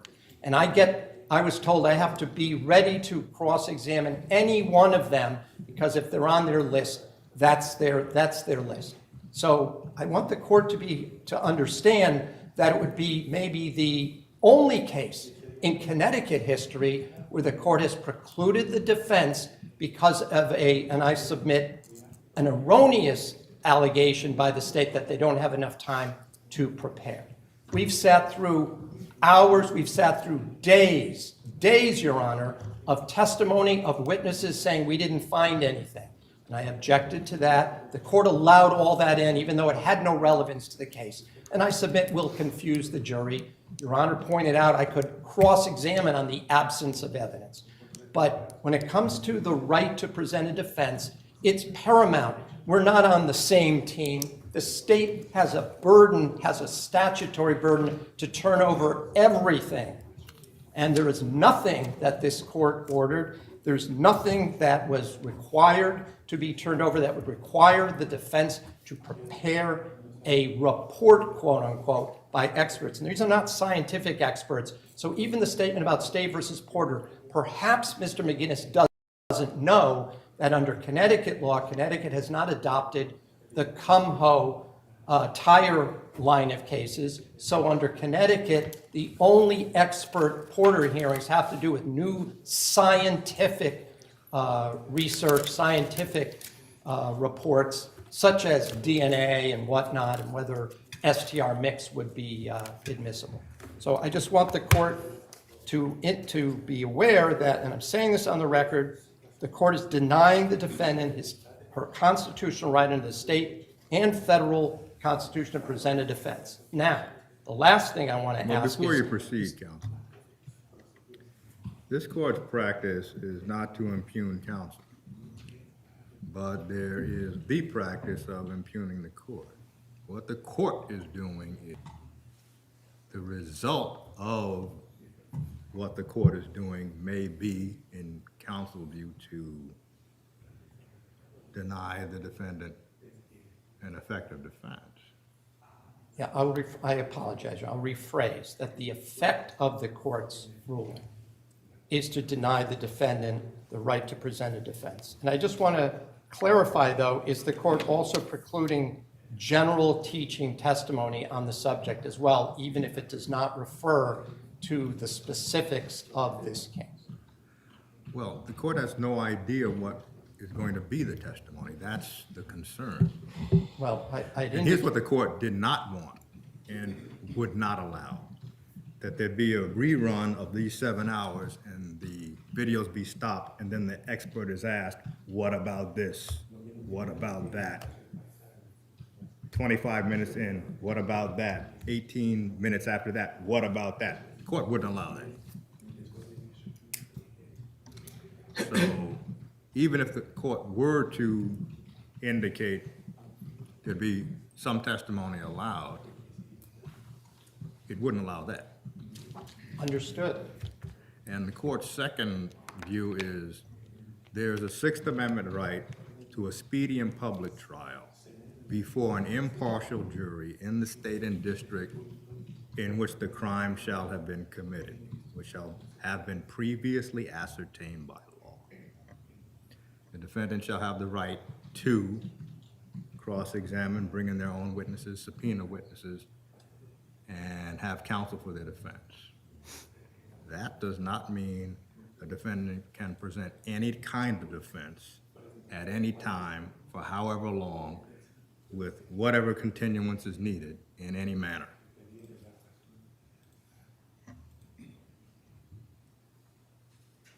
You may proceed. Judge, may I just be heard briefly? Yes. So firstly, he misreads Manousis entirely. Manousis does grant the court the authority to order the expert to produce in writing their opinions. That's number one.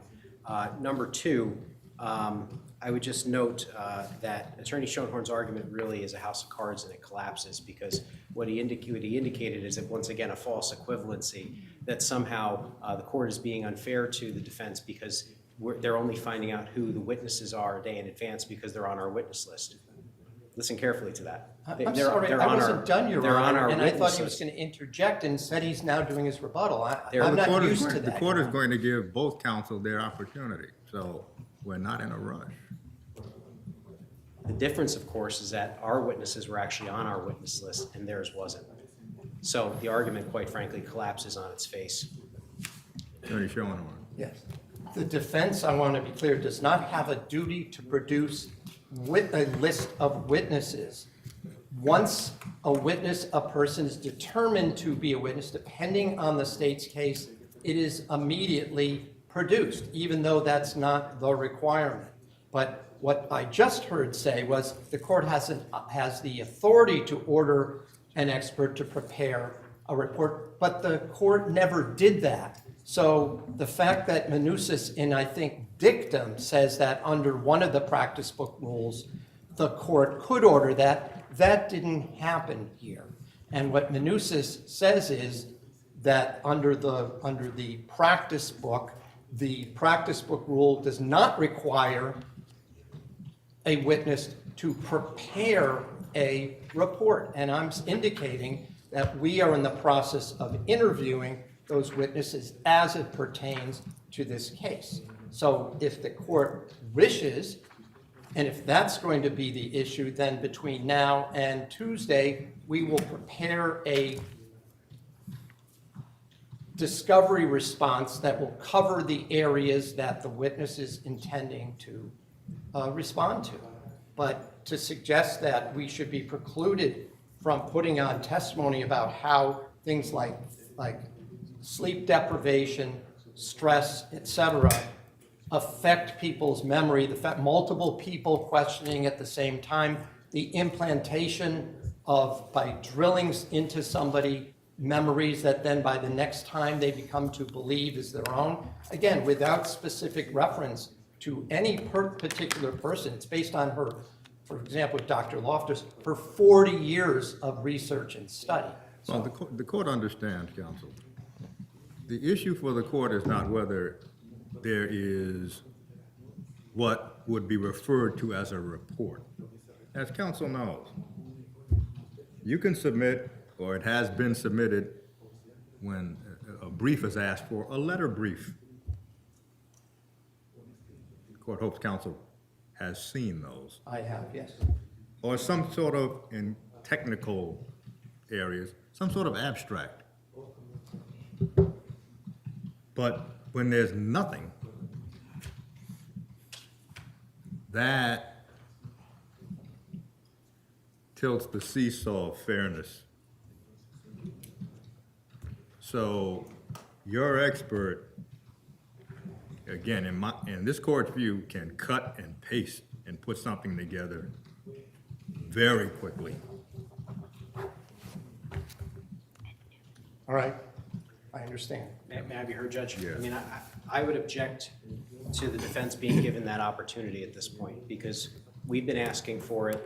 They haven't done it. Now, because the court has precluded the testimony, they apparently want to dump a report on our laps at the last minute in some last-ditch effort to try to save this testimony. And it's still a late disclosure. We still don't know how much time we're going to need to digest this report, whether or not it's valid. By the way, Attorney Schoenhorn said it's not scientific. Well, if it's not scientific, then it shouldn't be admissible. That's my view. Because as the court indicated, if it's just general testimony, it's not expert testimony. So that's the first thing.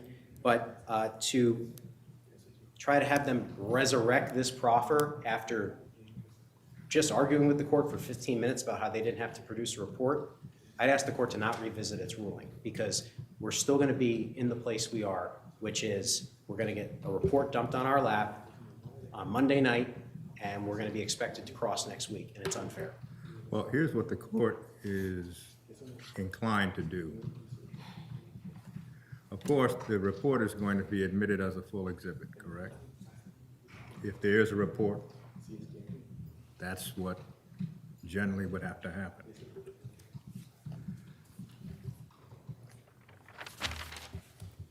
The court would require, and this is irregular, the court would require what the court will term a report, in whatever form it comes, by tonight at midnight. Email the court with the report, so the court knows that it has come in, made available to the state. Counsel had I'll just say, indicated. Your Honor, I don't even know if we can reach these individuals by tonight, so that's part of the concern. Dr. Loftus is in California, and Professor Marion is in Chicago. And there it is. That's what I'm talking about. They want to dump it on us. Well, the court's ruling is tonight at midnight. They have assistants, the court would suspect, graduate students, fellows, and the court wants to know it has come in by tonight at midnight, and that the state has had an opportunity to receive it.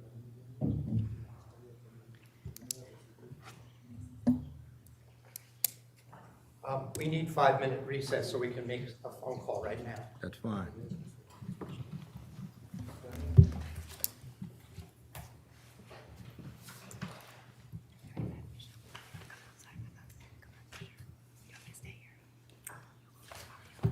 Let's come back in at 5 minutes after 4.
Good afternoon, Your Honor. Good afternoon. Please be seated. Thank you. Your Honor, may I have one moment to run outside? Yes. Thank you, Your Honor.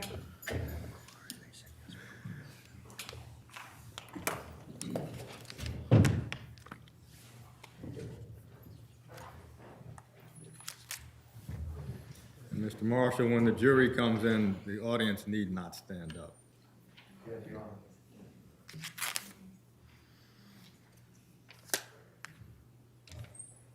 Can you get this fired up so we can be ready?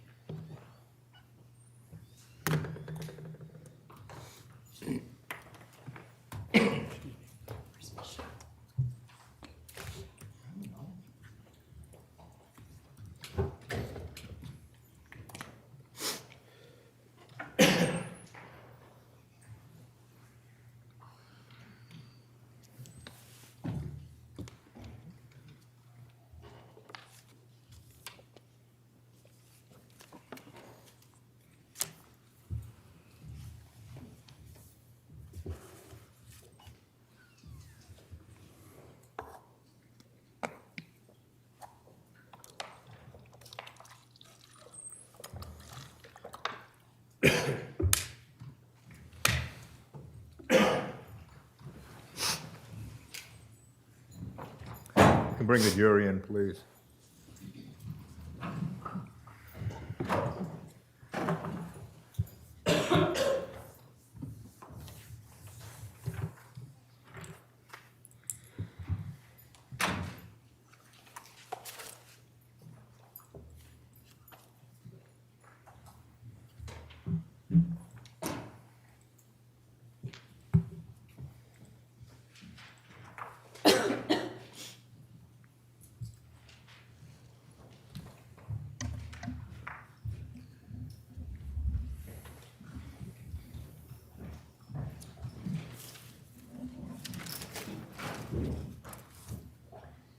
Would counsel stipulate, please?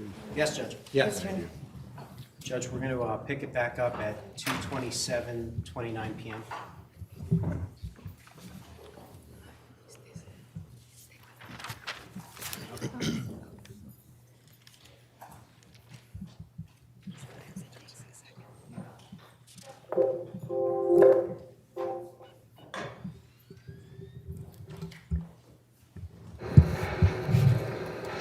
The whole key thing is problematic. Is there anything, wait, Yeah, I think, when we resume, I think we can tell you more about the key situation.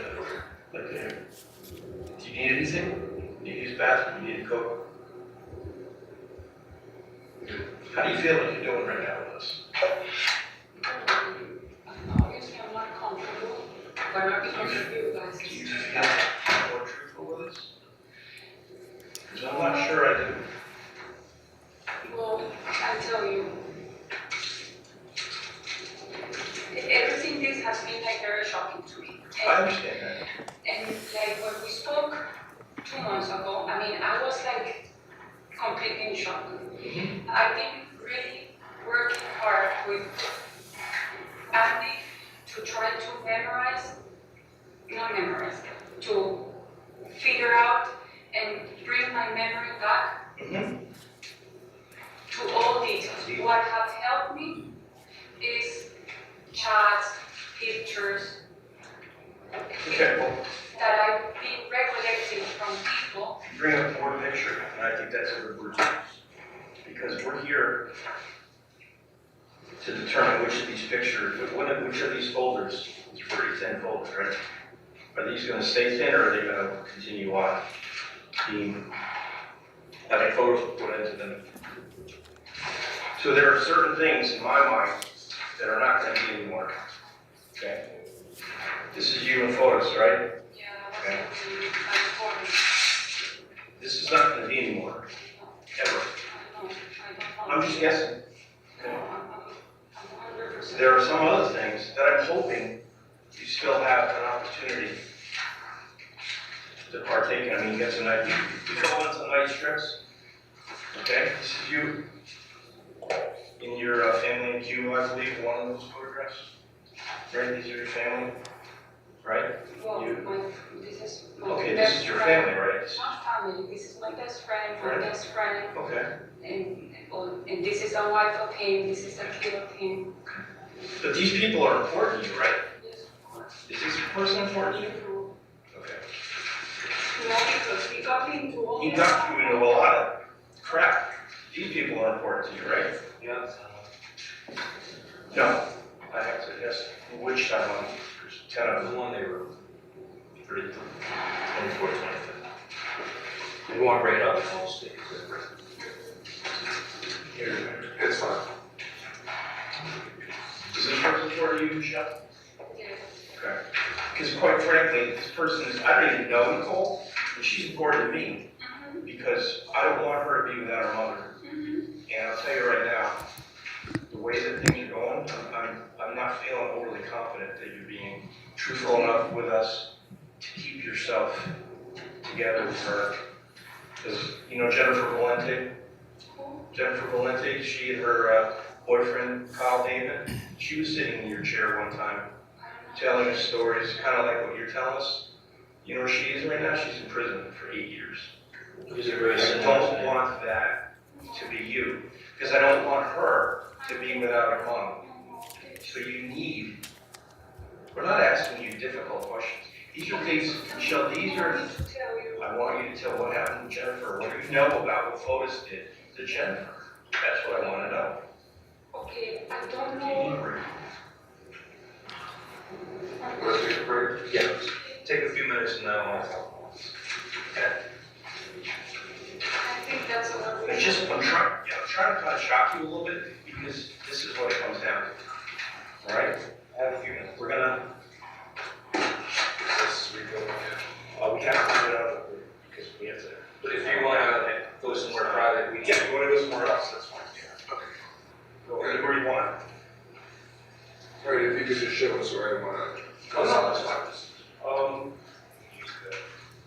You can come back here.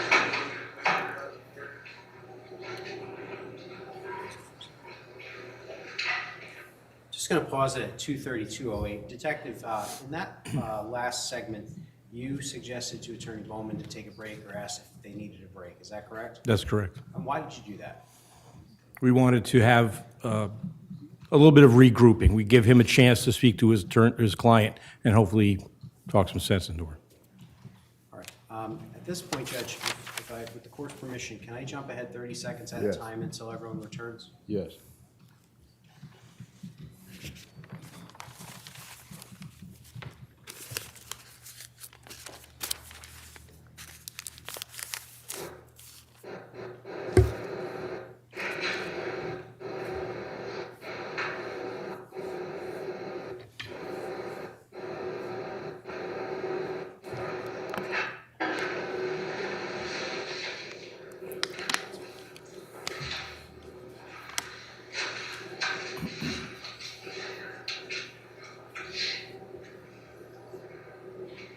And how long were you a federal prosecutor for?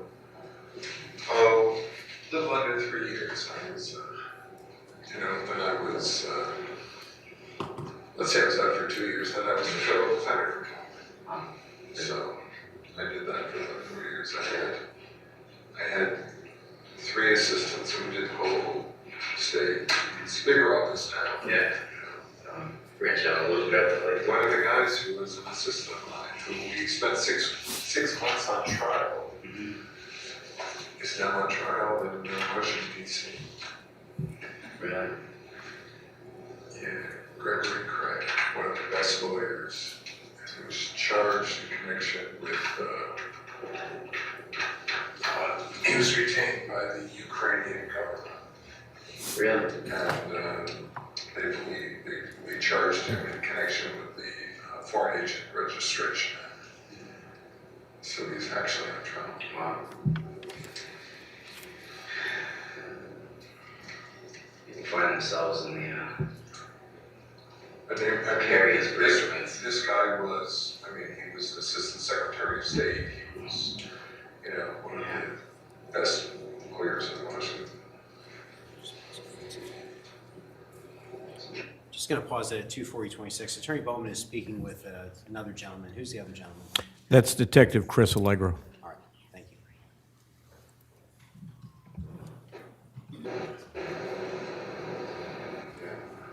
Things that seem to be going on better, change after time, so to speak, such as the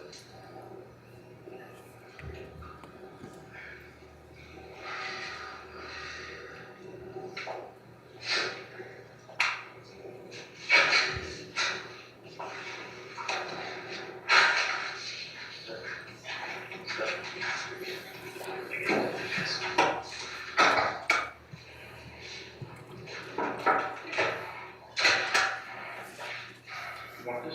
No. Okay. You want it? We heard it's your favorite. Heard it's your favorite. What, especially for you, Michael? Sure. Really? I mean, I don't want you to, because you're exhausted or tired, okay? All right, look. Again, from our standpoint, okay, the way we see things, what we've learned, just a little bit of what that is. You have to look at this way. Fotis goes on Wednesday, prior to the 24th, to Grace Farms to be with his kids, and he But he doesn't. didn't go to Grace Farm. For what I knew All from. right, listen, just, Let me, okay, just, let say what I gotta say, and then you'll have all the opportunity for it. You send him a text, doesn't go through, he doesn't get it, he doesn't respond. You become angry, and you send him the emoji, the milk tin. Days later, you still bring it up because you're still upset about it. Okay? I've been through your phone. I've seen your phone. I see all the little snippets of when Fotis gets a text message and you take the little picture that you take. He gets a message from a female and it's in Greek, and you're all over it. Yes. And I'm sure you bring it up to him, what's this? Can you- Okay? Now, let's go to the 24th Friday. You wake up, you go in your bedroom, and Fotis isn't there. A few hours later, you come across his phone with Ken in the office. Fotis isn't there. And you expect us to believe that you didn't go looking for him the entire day, you didn't see him anywhere, you never questioned him, you weren't concerned about where he was, you didn't try to reach out to him. Why aren't you here? Why are you without your phone? Where are you? What are you doing? Yeah, I understand. So, we believe you know a lot more about this than what you're telling us.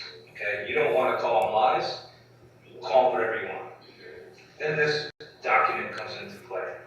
You and Fotis sat down and did your documents With Pavel. with Pavel. You guys do your documents, and in here you talk about you wake up at 6:40 together, you take a shower. He said that. You go along with it. Okay, but then I'm not saying that I did. Okay? So That's the his question timeline. is why, and this is how it looks bad. This timeline, when we sat down with you the first time, this is the timeline you gave us.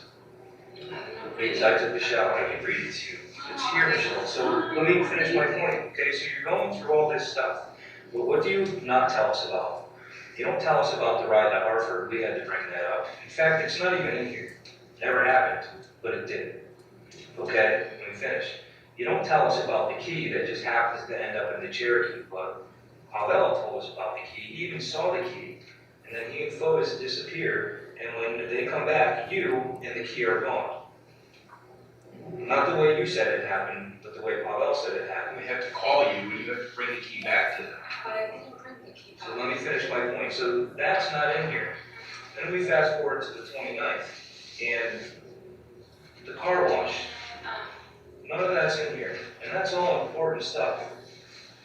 I find it hard to believe a girl, a woman, who's that on top of her man. You don't text me within the hour, I'm giving you the finger. And I saw the conversation, it was the whole thing. And it wasn't the first time that happened, where you guys went back and forth, all right? And then he's getting text messages from other women in Greek, and you're all over him. There's tons of women on that phone. Yes. Videos, But did you see the pictures. time? When was that? I'm not worried about that. Okay. I'm just talking about you, because it kind of shows us a lot about you. And now he's not there, just so happens to be the day that his wife goes missing. He's not there, but his phone is. Did you ever ask him? Where were you? Well, after when the police came, yes. okay? For the police What did he came at say? 8:30 at night. There's so much to this. There's no way you just didn't know. You're too involved. You're there. How could you hid this? So you really need to tell us what you truly, truly, truly know. You've been given a gift. All right, you've been given a gift to give yourself lots of freedoms in the future that you may not have. Jennifer Linton, her boyfriend, kills his 2 parents. They go missing. The girlfriend, she doesn't know anything. She gets arrested for one of the 2 charges you're charged with. She goes to jail for a lot less than what we have on you. She's doing 8 years. 8. And that's what you're looking at, but you have multiple counts. And he can explain this to you. Help yourself and tell us what you know, because we all believe you know a lot more. And if we're going to continue to go through the timeline, we're all set. Michelle, after Wednesday, when he goes, he's with Jennifer, you send him the middle finger emoji because he doesn't respond. Just, you've had a chance, now it's our chance. You're pissed off at him on Wednesday, right? You're mad at him? You are, because why else would you give him that? That's a F you, right? Yes. So you're mad at him. Then on Friday, you wake up, he's not there. You don't know where he is. You told me you didn't know where he was, right? How do you not ask him where he was when he comes home for lunch? How does that happen? Okay. Do you know more, yes or no? And if you do, give us that answer and then start telling us. If not, I think we're all set. Okay. From the beginning, when you started to think about this, everything. No, that I don't know. Do you know more, yes or no? No, I don't know about anything that if he planned or anything. I'm Do just you know telling you. more about this, yes or no? I don't know about what. About Jennifer going missing and all the details that surround her. Do you know more than what you No, told I'm us, gonna yes or tell no? you. What he was like when I came out of the what's the called name of the 80 mountain that he asked for the paper towel. Yes, he was cleaning the Tacoma. He was cleaning the. Tacoma. Alright, so you've given us a lot of detail, but it's not the detail we need to hear. Okay. If Fotis was cleaning the Tacoma, if you Because saw he said more, he's still hungry. you need to give us Okay, that I'll detail, give you every detail. explicit detail. That Wednesday, I tell you, I didn't know where, I thought he was in Grace Farm. I found out that he wasn't in Grace Farm when he spoke with Jacob, probably Monday at night, and Jacob said, Fotis, were you inside that house that night? Were you, when you were having dinner? And I didn't know, I'm like, what are you talking about? And he said, because if there's a hair, a piece of skin, whatever, of you inside that house, you're in big trouble. In that house, Jennifer's house. Jennifer's house. Who else? Uh, Who else, Lane? Yeah, we're Jennifer. yeah. And his response was, No, I did not go in. no, I did not go in. Yes. Okay. But you didn't know he was at the house. I didn't Did not know. go in the house. I didn't know. So that's when I got really pissed off and I said, you lied to me. Sure. You didn't go, you told me that you were in Grace Farms and that's why there was no seat. This is the Michelle we want to talk to. Of course I was upset that day, but that was Friday, Saturday, Sunday, that was on a Monday that he spoke with Jacob that night. Okay, then prior of that day, I knew, because Fotis was lying to me. He told me that the day before Mother's Day, that I was in Boston with Nicole, and he came later that night. I said, how was your day? Oh, we had a fantastic time. We went to the fair. Wait, that was when was Mother's Day? Maybe 12, so 11. He went to the fair with the kids and the supervisor. Okay, and he said, no, we had a nice time, blah, blah, blah. Okay, perfect. I got you a gift, Petros chose it. Okay, good. That night, and then he said, Constantine went to a lacrosse match. I'm like, and again, I'm like, why she does that? Why she takes the kids when it's your day to have them all? And he goes, well, you know how she is. And she said, no, but she just picked him up and took him to the whatever game. Okay, the next day, we were with all the family of Mark having celebrating Mother's Day, and I hear Fotis telling Mark that Jennifer spent a couple of hours in that fair with him. And I didn't know either. So again, I got upset, I went to the car because I couldn't do a scene there. I called my mom and then my sisters. Then I went back to the place where we were having It's a lunch. yacht club. Yeah, I think it was a yacht club, I don't know. To the restaurant where we were. And then that night, I'm like, why are you lying to me? And he said, well, I don't want you to get upset. So yes, it's true. Paul had these things of chatting with women, looking at other women's, and I would get upset, Yes. but I didn't know until I found out. Okay, so now let's go back to 80 Mountain Road. Okay. I understand that history and the things that have said you, but we're here about what happened, Jennifer, Okay. all right? Okay. So tell us everything you saw. He's cleaning the Tacoma. So you see, why are we just getting that now? Why am I No, pulling? I'm telling you. What's here? Okay. All the details. He asked for paper towel. He went inside. I think he went from the outside because I was outside. I said the paper towel is in the kitchen or it's upstairs because I put it in the bathroom, in one of the bathrooms. He went, grabbed it, and then at some point when I'm coming outside, he was walking from the Tacoma, like turning around from the Tacoma and walking towards me. Which side of the Tacoma was he on? Driver's side? Driver's side? Was it driver's side? No. The Tacoma was looking towards going out. So which side was he coming from? From the co-pilot, The passenger the side. passenger. So if it's a pickup truck, so there's only a driver and passenger. Well, does that have 4 doors or one? Okay, but I don't know, it was from here. And this is the driver, the passenger. Okay. So he was coming from here. Okay. And then he walked and he grabbed me, he gave me a piece of paper over the toilet, the paper towel, and I put it inside where I had the bag of cleaning, what I was cleaning, the house. Okay. Did you see spilled coffee? No, I didn't see that. Did you see a coffee cup? No, because I didn't look inside the car. Did the paper towel smell like coffee? No, I didn't smell Well, it. still, you're holding coffee sticks.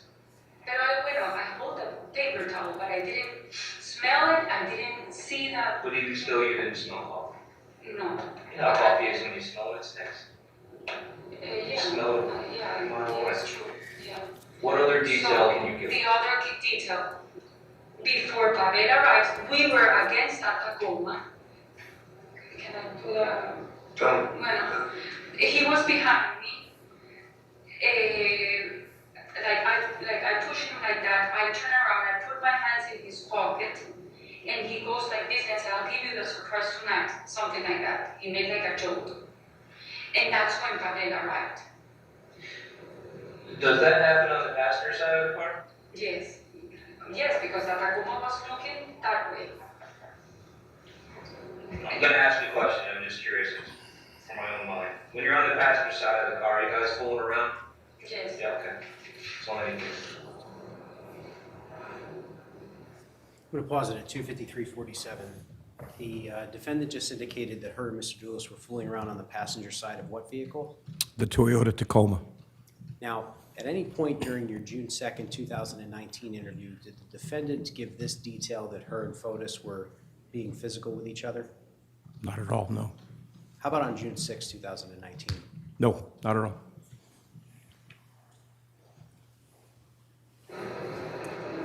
This is the house with the four garage. This door was the one open. The Tacoma, let's say, was here. Conversation about the keys. Yeah, they're not, Then, still There's there. gonna be something and that then Pavel comes. you're gonna hear that, okay? Pavel I don't know comes. what your evidence is, but I want you to hear something relating to the title, okay? Something like that. So this is the driver's passenger, and we were here, and Pavel comes, and I believe these cars were here, there. So this is the passenger side of the Tacoma, and the door is open. Yes, and.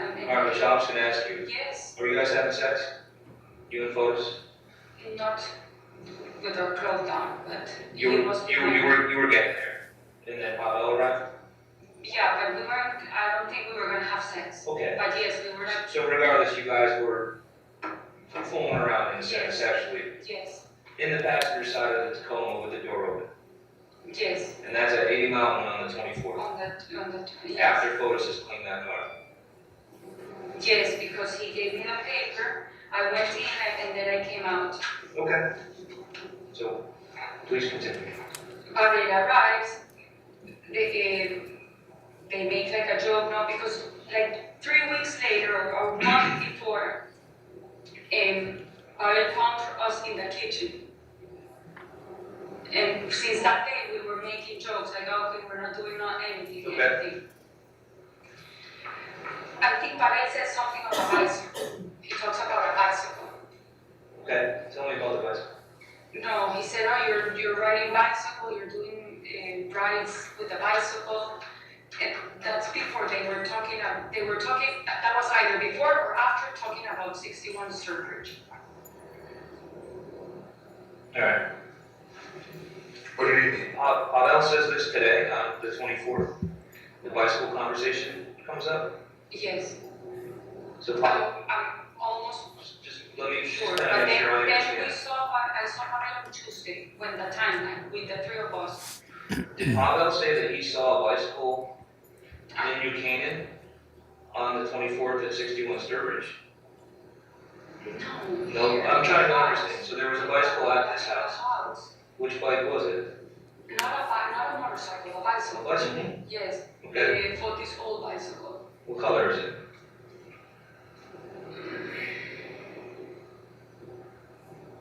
Dark gray, brownish. It's a dark gray brown bike. Is that bike at Fort Jefferson? It must be. It must be. It must be there. Okay, tell me what Pavel said about the bicycle. Something of riding, are you riding bicycle, or you're training, are you being Armstrong, something like that. Okay. Do you know why I said that? Because he was making a joke because he saw a bicycle. Okay, so at 80 Mountain that day, there was a bicycle. That was a bicycle. Was the bicycle in the Tacoma? No, it was inside the house. It was inside the house? Not inside the house, in the garage. In the Do you know garage. what kind of bicycle? It's a, Just going to pause it at 2:57:15.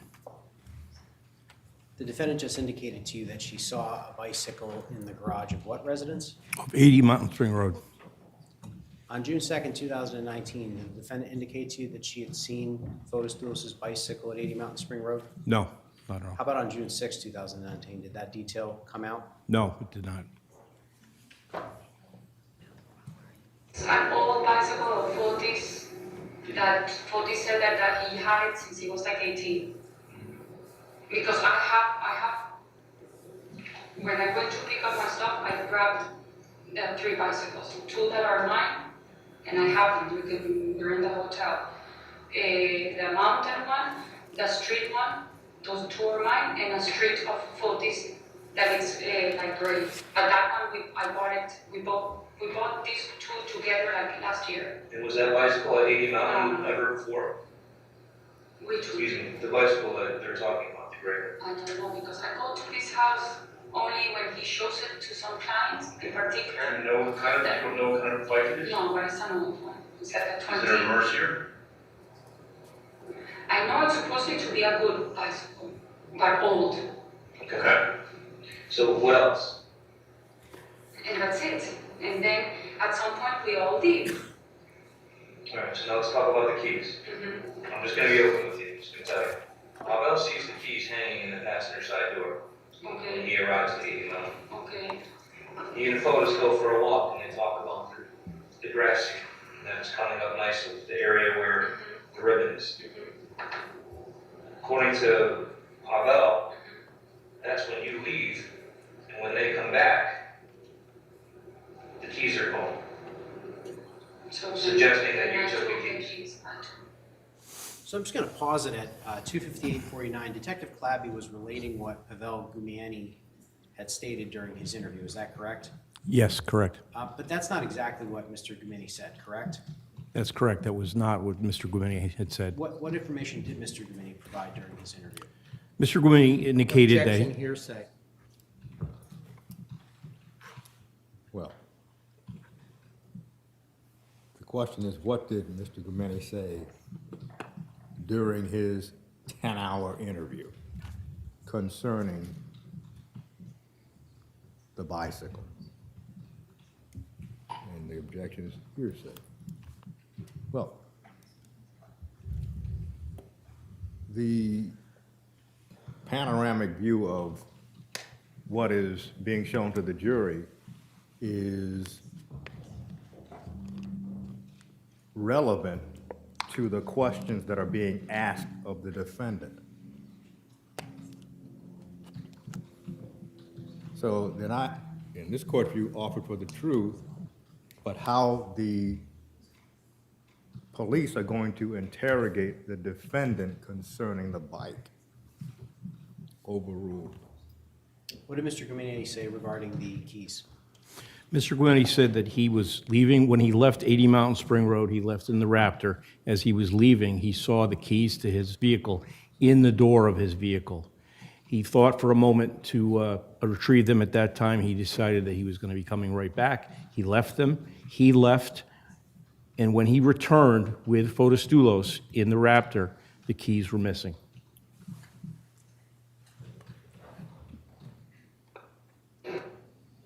There's no reason why I took the keys and I left, but I. So this is where the problem is. This is where it's problematic. This is where we come back to this. All the things that we talked about in here that were said by you, not once, sometimes twice, because we met 2 times before, that But I said. that were less than truthful. Now all of a sudden, you're taking the keys. You have to understand how that looks, okay? You do look very bad, Yes. okay? You need to explain, why did you go along with this? Because it looks like you knew more than you're saying. No, he worked. Explain it, all right? Okay. This is your chance to explain. On Tuesday morning, after I dropped off Nicole, Pavel and Nicole, What day, what date, Tuesday? 28. 28. 28th, okay. After dropping off Nicole in the school, I come back. Fotis and Pavel, at some point they arrived to the kitchen. Fotis grabs a notebook, tears those pages and says, we have to write timelines to remember what happened that day. Pavel said, I don't need to write because I'm gonna remember. And I said, I have to write because I'm not gonna remember. Because, I don't know, I must have a very brilliant mind. I don't. So did you write out your time? No, that's not my handwriting. That's So, Fotis. that's what I'm asking, did you write out your note to remember? I wrote one, but mine were highlighted first. Alarm, took people to school. This one. Exactly, that one. Took people to school, that it was very basic, Right, the way I wrote it. right. And he was the one saying, okay, Pavel, and you arrived, let's say 4:30, I don't remember what time he put Pavel. And Pavel said, you look like shit Two. to Fotis, like that he looked like shit. Okay. And Fotis said, well, don't say that. Fotis told Pavel. That was like one thing that I was like, I don't know the meaning of it.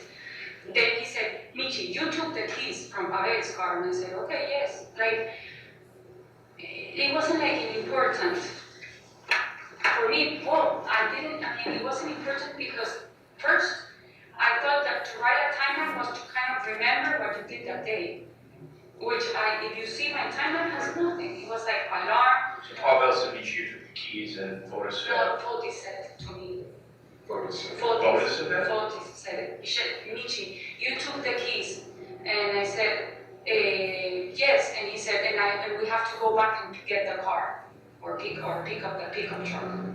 Pavel's car. In 80. And that's how he was going through the timeline. But he was the one writing. And he's the one that said what? About the keys and the timeline. He said, Michi, you took the keys of Pavel's car. And I said, yes. And what? And then we had to go and pick up the car. No. Well, you gave me the keys? So we have a different story. So they'll try to, Well, I'm telling you that what I remember of him in the kitchen arguing with us or telling us in the kitchen with Pavel. okay, but there's already things that Pavel is bringing up that Fotis is saying, don't tell the police about, right? Like you look like shit, right? Yes, yes. Well, what about the keys? Did Fotis, I don't think. okay, well, what we think happened is, what we heard happen is Pavel said, and you took the keys, and Fotis said, we're gonna leave her out of it. What do you mean leave her out? We're gonna not tell the police, just like Fotis said, we're not gonna tell the police about Pavel saying, look, I look like shit, we're not gonna tell them that. Oh, yes, that he said, Okay. but he didn't say don't tell the police, he said, well. I understand, but the meaning was, All the things that you don't want to tell the police never made it into the story. okay, That's the situation you're in. When we sat down with you the first time, everything you told us was from this paper, okay? All the untrue statements were from this paper. At this point, it doesn't matter who wrote it. You're the one that said it. I'm not the one that has to answer to that, okay? There was a reason why you followed this, and I'm calling it a script because that's pretty much what it is. All right? What you wrote, Michelle, you wrote a timeline, okay? Well, it's in here. This is All right? correct. That's a timeline. And. No, this is a script. Friday the 24th. And it just goes through. Michelle's looked over it before she can. Because I didn't read his, I did mine. But when we go through everything you told us the first time we met, it's 100% that page. Dress, jeans, I saw the page the next day, I was bored. coffee. You memorized it. Oh, you did. Now you, not him. You're the one that regurgitated those words. You know, I wanted to include taking a shower together. We can stop it now. Bueno, but then. 30442. Thank you. Ladies and gentlemen, you've heard that there isn't going to be a session on Monday. It's a state holiday. We are going to resume with the state's case on Tuesday morning at 10 o'clock. Have a safe weekend. Please do not discuss the case. Please do not follow media reports about the case.